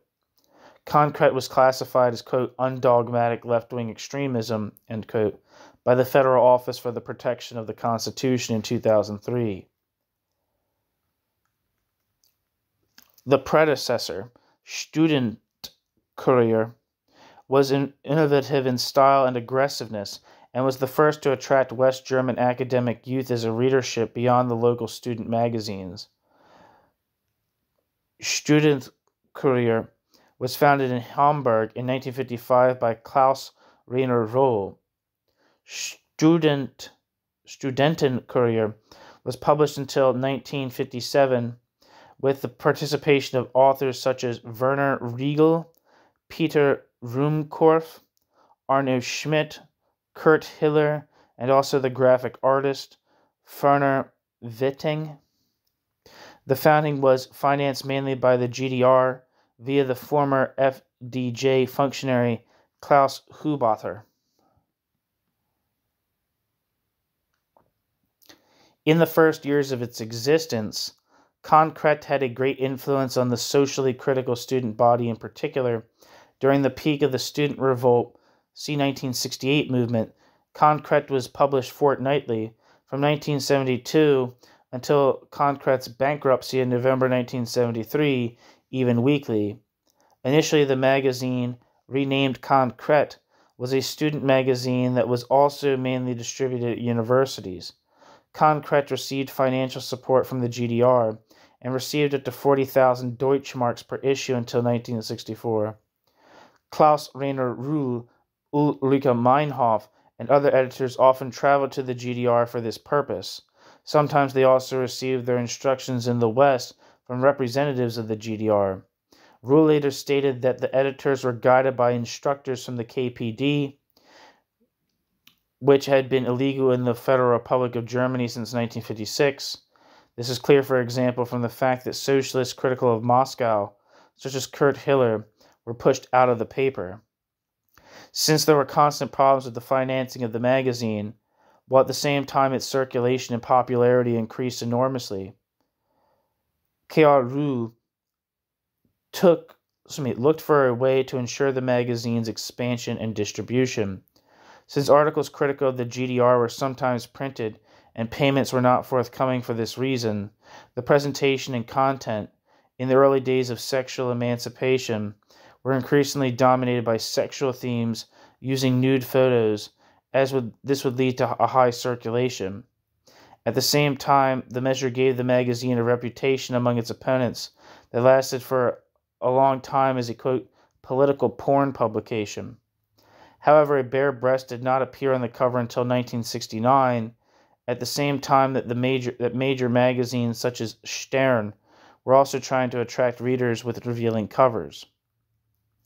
Peter Ruhmkorff was not aware of the close ties to the GDR at the time, wrote on the 19th of May 1969 in Konkret in his column Agents Provocateurs, quote, "The fate of the magazine Konkret's external challenges and its internal irritations cannot be separated from the tensions in the left-wing movement in general," end quote.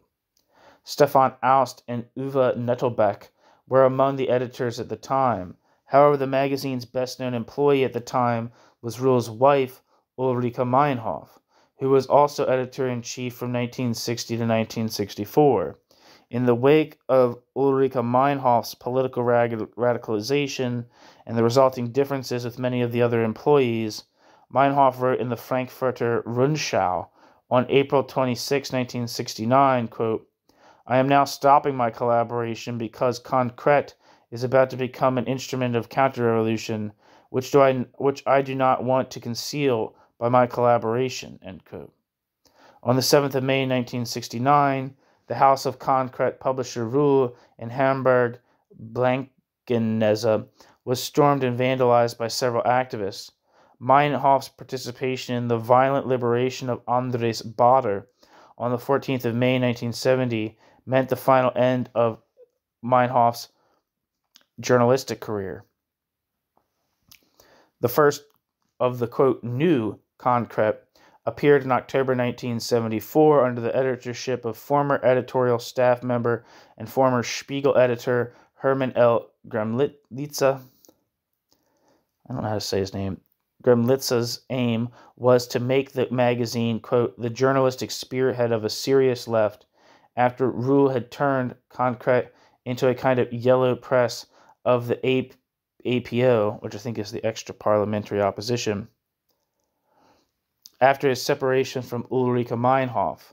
For a while, under Ruhl's editorship, full-page pin-up photos appeared on the cover and inside the paper. Gremlitzer regularly wrote the introductory column and a concluding page with critical linguistic observations. Konkret was stuck to the old spelling rules even after the introduction of the new German orthography. However, the new use of the S, that B symbol, that's an S sound, was adopted from September 2014 issue. In 1983, the Federal Prosecutor's Office investigated the magazine on suspicion of divulging state secrets and had the editorial offices searched. The search was preceded by the concrete cover story, The Morals of Helmut Kohl. The issue in question reported that the then Chancellor, Helmut Kohl, was having an affair with his office manager in Bonn. Concrete describes itself as and is characterized as a radical left-wing magazine, i.e., Concrete is located to the left of the parties represented in the Bundestag in the political spectrum. One of the magazine's mottos is, quote, "Read what others don't want to know," end quote. Concrete is published in Hamburg. The publishing house KVV Concrete Vertriebsgesellschaft für Druck und andere Medien GmbH & Co. KG, in which Concrete appears, was founded as a company on the 26th of August 1993 and has a share capital of 3,677.51 euros. I don't know if I'm saying that right. Closely associated with the magazine is Concrete's Literatur Verlag. On the 20th of December 2019, Hermann Gremlitzer died. His daughter, Friederike Gremlitzer, became the new editor. On January 2023, it was announced that the magazine would need 2,000 new subscriptions to continue publishing.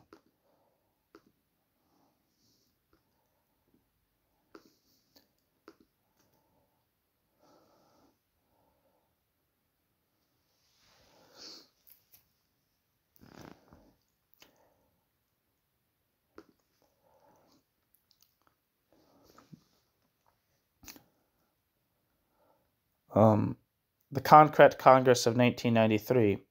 From 11th to the 13th of June 1993, a congress organized by the Concrete editorial team took place in Hamburg's Kurielhaus under the title "What to Do" on the conditions and possibilities of left-wing politics and social criticism. There were 12 discussion and lecture rounds with 35 male and 9 female speakers, which were attended by more than 1,500 visitors. Among others, Thomas Ebermann, Jutta Dittfurt, Jürgen Elsässer, Georg Fulbert, Hermann L. Gremlitzer, Wolfgang Fritz Haug, Karl Helt, Robert Kurz, Wolfgang Port, Karl-Heinz Roth, and Sarah Wagenknecht were represented on the podium. According to Ulrich Peters, the discussions of the Congress revealed, quote, that the radical left had only begun to process the world historical upheaval of 1989-90, even 3 years later. The question, quote, what to do, was not answered. A strategy for how the left could get back on the offensive was not developed, end quote. Jana Koenig's only result is that in the future the focus should be on radical theoretical work and not on political practice. According to Friederike Gremlitzer, a comparable event would be impossible in 2024 because the left lacks, quote, both personnel and political programmatic commonalities, end quote.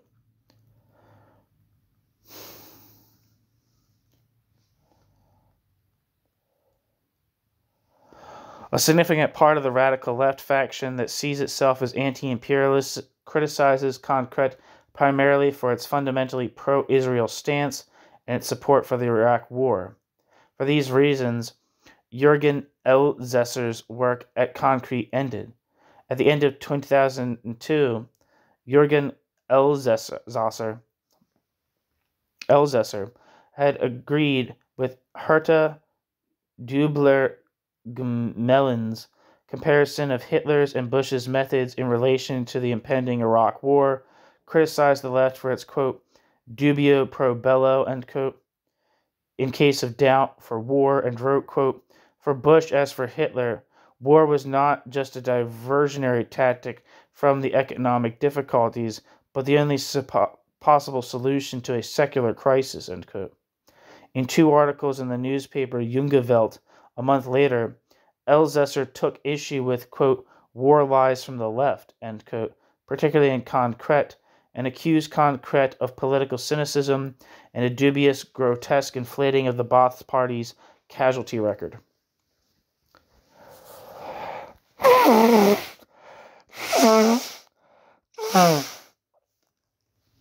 A short time later, Konkret terminated Elsässer's employment contract as editor and wrote in early 2003, quote, the reasons for this were both technical and political in nature. The political ones concerned Elsässer's attempt to transfer his own political reorientation to the magazine against the will of the publisher and the editorial staff and at the expense of other Konkret authors. A document from the Federal Office for the Protection of the Constitution summarizes, quote, in particular, the monthly magazine Konkret and the Bahamas Group now declared that military intervention in the Gulf was necessary and right to protect Israel. From the perspective of traditional left-wing extremism, this was a taboo break because it included support for, quote, imperialist aggression. The, quote, Konkret faction was immediately labeled bellicist by its opponents to illustrate that it had turned away from the anti-imperialist, quote, fight for peace as traitors and changed sides, end quote. Konkret editor Gremlitsa is quoted in a brochure as saying, quote, at the peace camp, we must not speak of Iraq, of the countless crimes committed by Saddam Hussein's regime. Anyone who does so is a warmonger. Since my reputation in this regard is sufficiently ruined, I can say it. If it were guaranteed that Saddam Hussein's regime could be eliminated and replaced by a more humane one without collaterally killing 50, 100,000 or more Iraqis, and at the same time unleashing other monsters elsewhere, I would have no reservations, end quote. Gremlitsa. In the context of the Russian invasion of Ukraine in 2022, some previously very active authors of Konkret, including Leo Fischer and Alex Feuerhert, turned away from the magazine, which was, quote, on this issue in the neighborhood of the AfD, the nationalist wing of the Left Party, or Jürgen Elsässer's Compact, of Henry Kissinger, Klaus von Dohnanyi, or the lobby associations of German industry, end quote. Olaf Kistenmacher, who has a piece on this channel, I might add, criticized that since Friederike Gremlitsa took over, the magazine had increasingly shown an uncritical attitude towards Russia and China, and, quote, bad left-wing anti-imperialism, end quote, had come to light.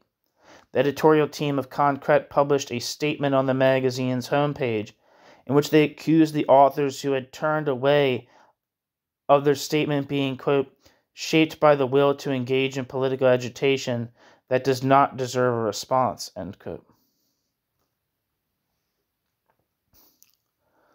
Okay, so thank you for allowing that digression. But Konkret is a very important player in the anti-national politics in Germany, so I felt it imperative to look it up.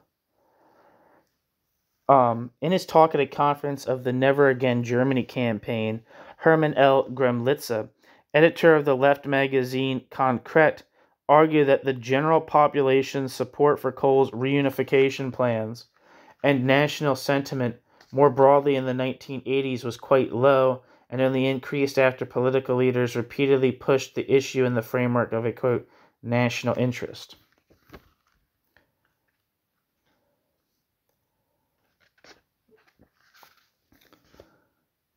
Gremlitsa described nationalism, therefore, as, quote, an ideological program, end quote, pushed by political leaders that imagines a collective good amongst members of a society.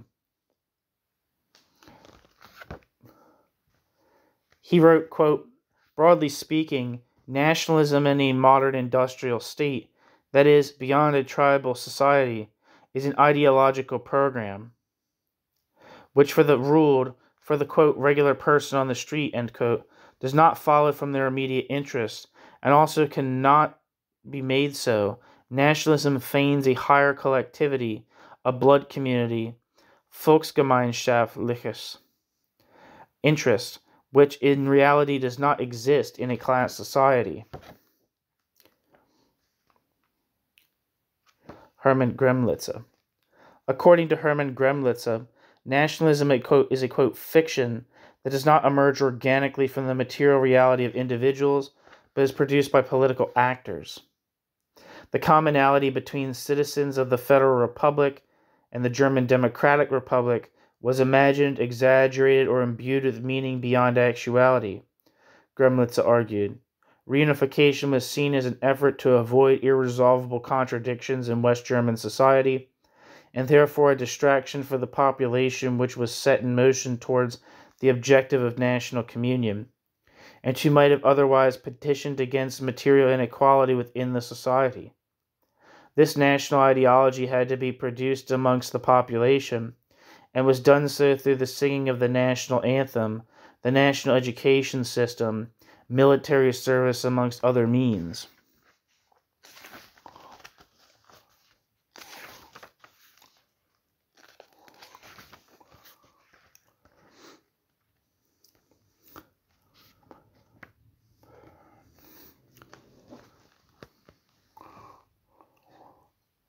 New section, Nationalism from Below.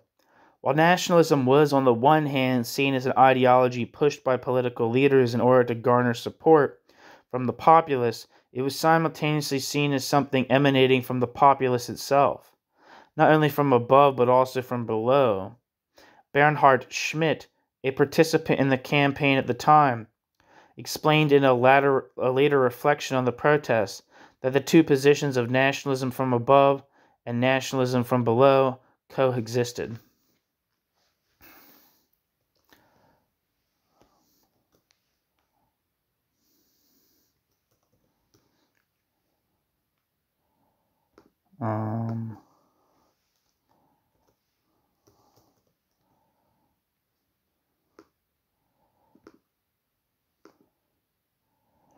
Wikipedia says Bernhard Schmidt, born in 1971, is a German author, freelance journalist, and lawyer. Schmidt studied law in Cologne and Paris and received his doctorate after studying law. Bernhard Schmidt has lived in Paris since the mid-1990s.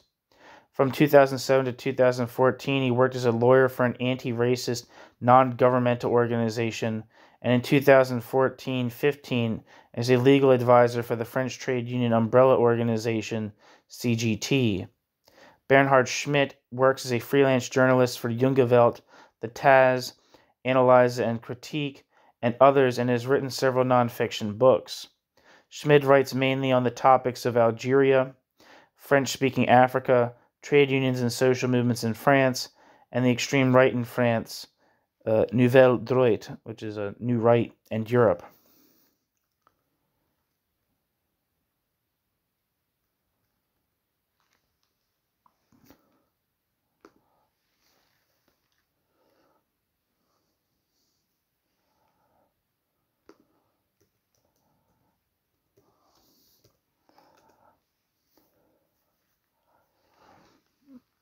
Back to the text.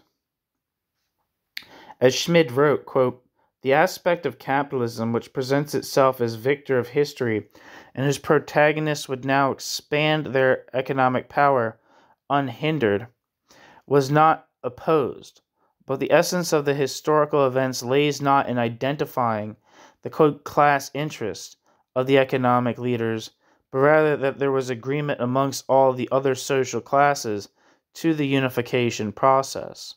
Bracket, the campaign against reunification, and bracket, scandalized that none of the social interests in opposition to capital were articulated," end quote. Already seen in the material before the opening of the Berlin Wall, and the initiation of the Never Again Germany campaign, the radical left expressed opposition to the integrative aspirations of some left-wing political parties, trade unions, and social movements in their critique of the, quote, red-green delirium, end quote, which through collaborative efforts with the state and business contribute to the growth of nationalism.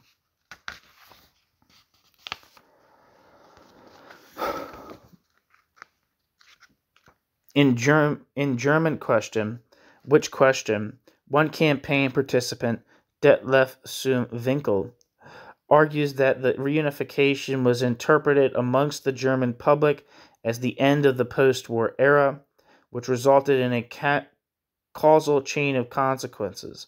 The end of the consequences of the Second World War for the Germans, the end of the consequences of the German defeat, and the end of the defeat.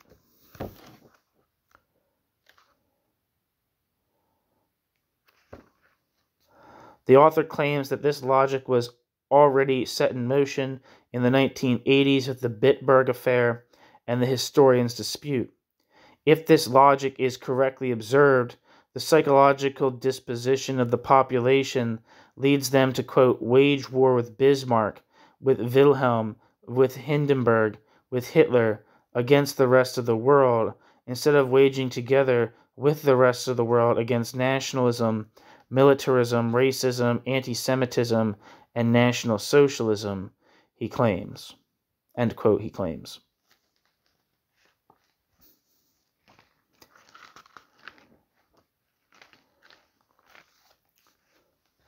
New section.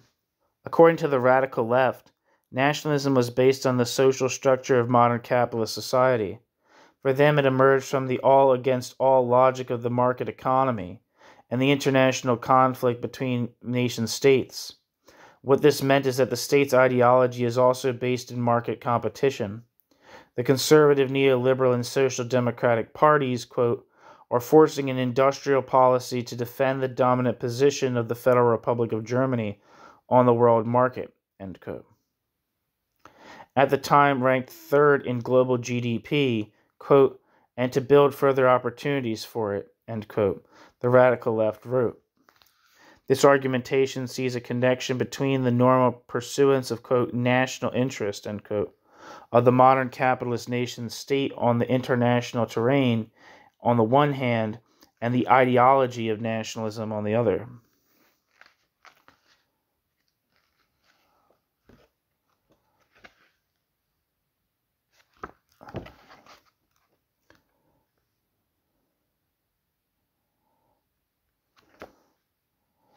The growth of nationalist ideology on the part of the population, expressed in its most extreme form in the far-right political parties, had its roots in the market economy, in an environment where, quote, the competition of all against all becomes standard conduct, on the labor market and in the, quote, flexible production, end quote, end quote. In this situation, quote, the, quote, competent people are to be given free rein, the weak and those who refuse to perform are to find their deserved downfall, end quote. Furthermore, for those who manage to succeed, they, quote, must defend their advantage against those below, end quote.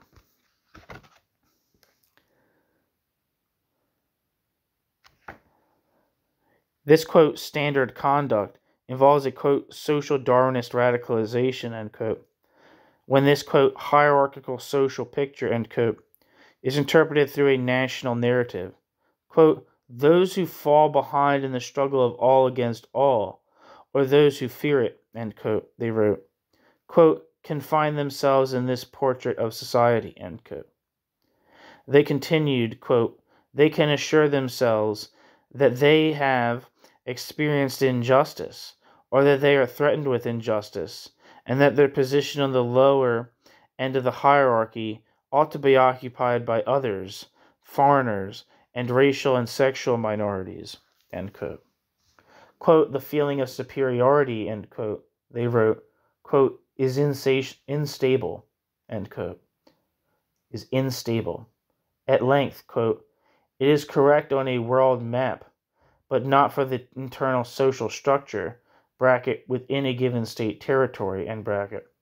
Whoever has something in common with his boss towards the outside is on the inside, however, on the bottom. Excuse me.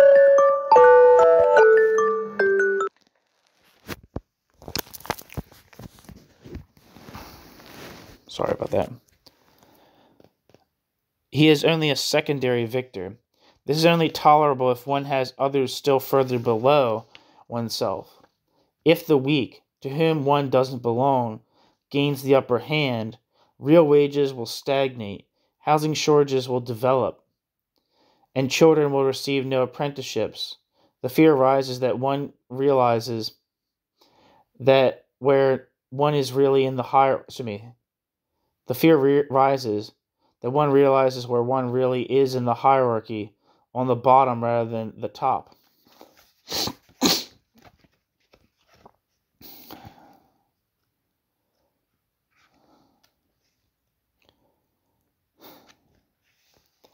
This, quote, realization is expressed in the ideology of Neo-Nazism. The social Darwinist radicalization, they wrote, receives its, quote, positive affirmation in the most vulgar form in the ideology of right-wing extremism, end quote. Accordingly, quote, the Republicans offer their fellow countrymen, Volksgenossen, that the correct people will be sorted to the bottom, and not themselves, end quote. But the far right has not organized this situation, only radicalized it. According to this perspective, the Republicans are, quote, pushing the nationalist rhetoric further, end quote, than the conservative Christian Democratic Union / Christian Social Union, the neoliberal Free Democratic Party, and the Social Democratic Party, but are not responsible for, quote, organizing the basic economic essence, end quote, of it. This is the work of the centrist parties, they argued, and the social structure of modern capitalist society. In this way, the Never Again Germany campaign viewed the far right as radicalizing the normal competition between the nation-states on the global market, elevating the reality-based picture of group inequality to an ideal, in which the FRG ought to fight for the top spot at the expense of others. This internal exclusion results from the desire to have a feeling of superiority within the hierarchical social schema.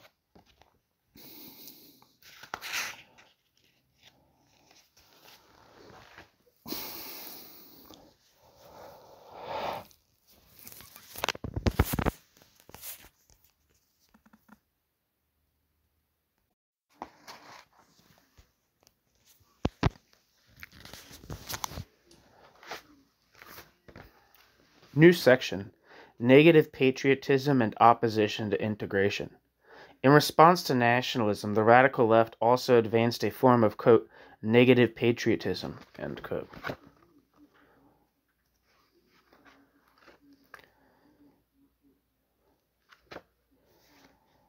They wrote, quote, every asylum seeker and immigrant from every country which has been plundered by the FRG is closer to us than the East German, quote, brothers and sisters, who identify with the competitive society and sing along in the, quote, great German choir.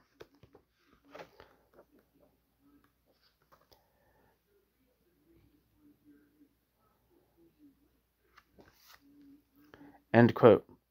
The nationalism would be countered with humanity and, quote, solidarity with the weak, excluded, and stigmatized, end quote. They argued that everyone living on the territory of the Federal Republic of Germany should have the right to citizenship, and those with immigrant backgrounds should be given the right to dual citizenship rights.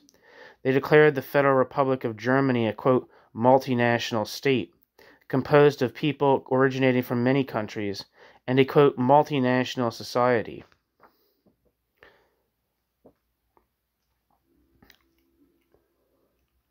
The implications this should have on social movements was to, quote, express and practice this multinational character, end quote, by, for example, implicating, quote, a change of the organizational form, bracket, making our movement, end bracket, multilingual, end bracket, changing, end bracket, the political culture, end quote.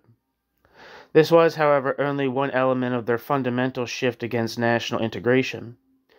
The Never Again Germany mobilization also demonstrated opposition to an integrative impulse, which it identified not only amongst the general population, but also amongst the left parties, the unions, and other sections of the radical left. The radical left emphasized that they sought to develop, quote, the power of negation, end quote. For them, the participation of the left in the developments of the 1989/1990, the developments of 1989/1990 only empowered nationalist forces and the right.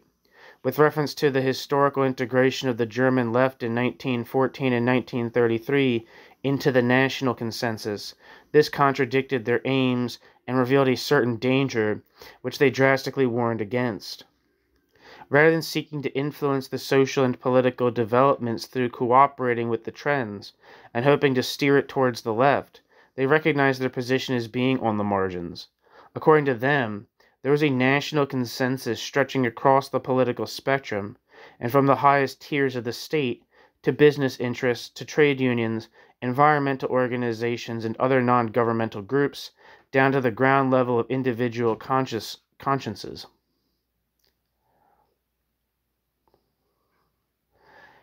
In contrast to the traditional left, which emphasized the role of market forces, seeking direct access to cheap labor and resources as well as new consumer markets in the new Eastern territories, the radical left focused on the societal consensus supporting the drive towards unification. The latter, they argued, ought to be understood as a national consensus, whereby, despite the material cost to the population, the massive privatization of East German industries, the dismantling of the social welfare system, and the skyrocketing unemployment, they were convinced of a, quote, national interest. An anti-national praxis did not mean having to remove oneself from the social historical context, to denounce and therefore to cleanse oneself of that which one opposes, but to discover oneself within the historical context, and to work against it. To find oneself within this history also does not mean to discover new heroes who went against the grain, and through identification with them, to remove the stain of history from oneself. Rather, as Maria Bader and Gottlinda Margariba Luvanga wrote, one ought to, quote, place oneself finally, as women, as a leftist, as a German, as a white person, in the history, to give up the repression and the distortions, to recognize that nationalism, racism, and anti-Semitism are not only weapons of the rulers, but rather also have a dynamic and function which we have something to do with, and therefore to create the basis for a German anti-national movement. End quote. Maria Bader and Gottlinda Margariba Luvanga.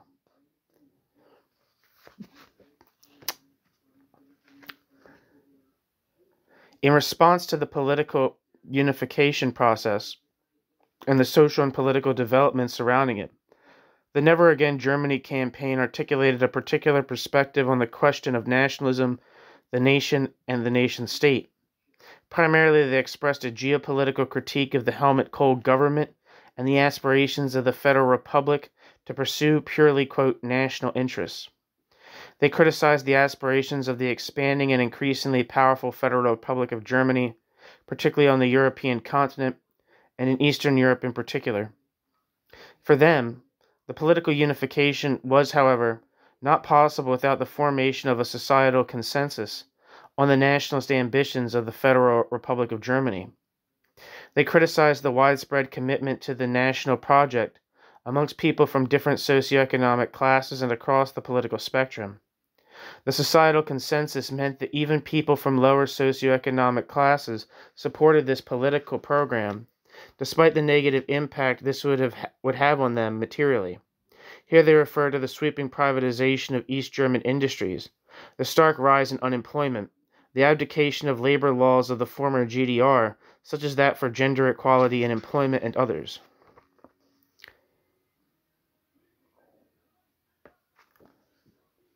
I wanted to look up these Maria Bader and Gottlinda Margariba Luvanga real quick.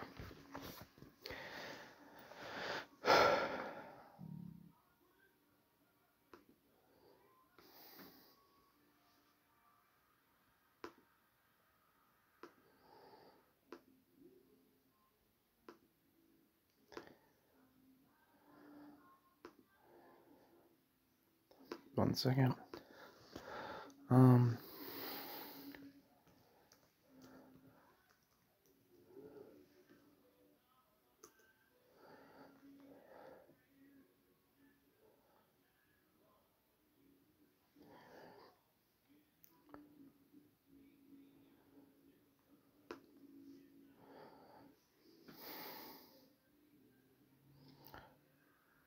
I'm not seeing anything for this Maria Botter. They might be,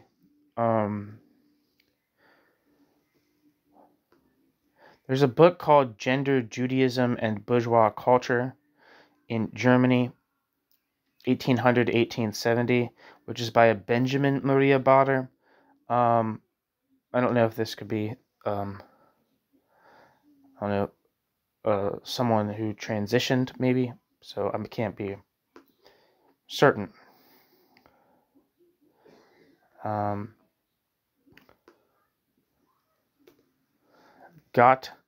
Linda Magireba.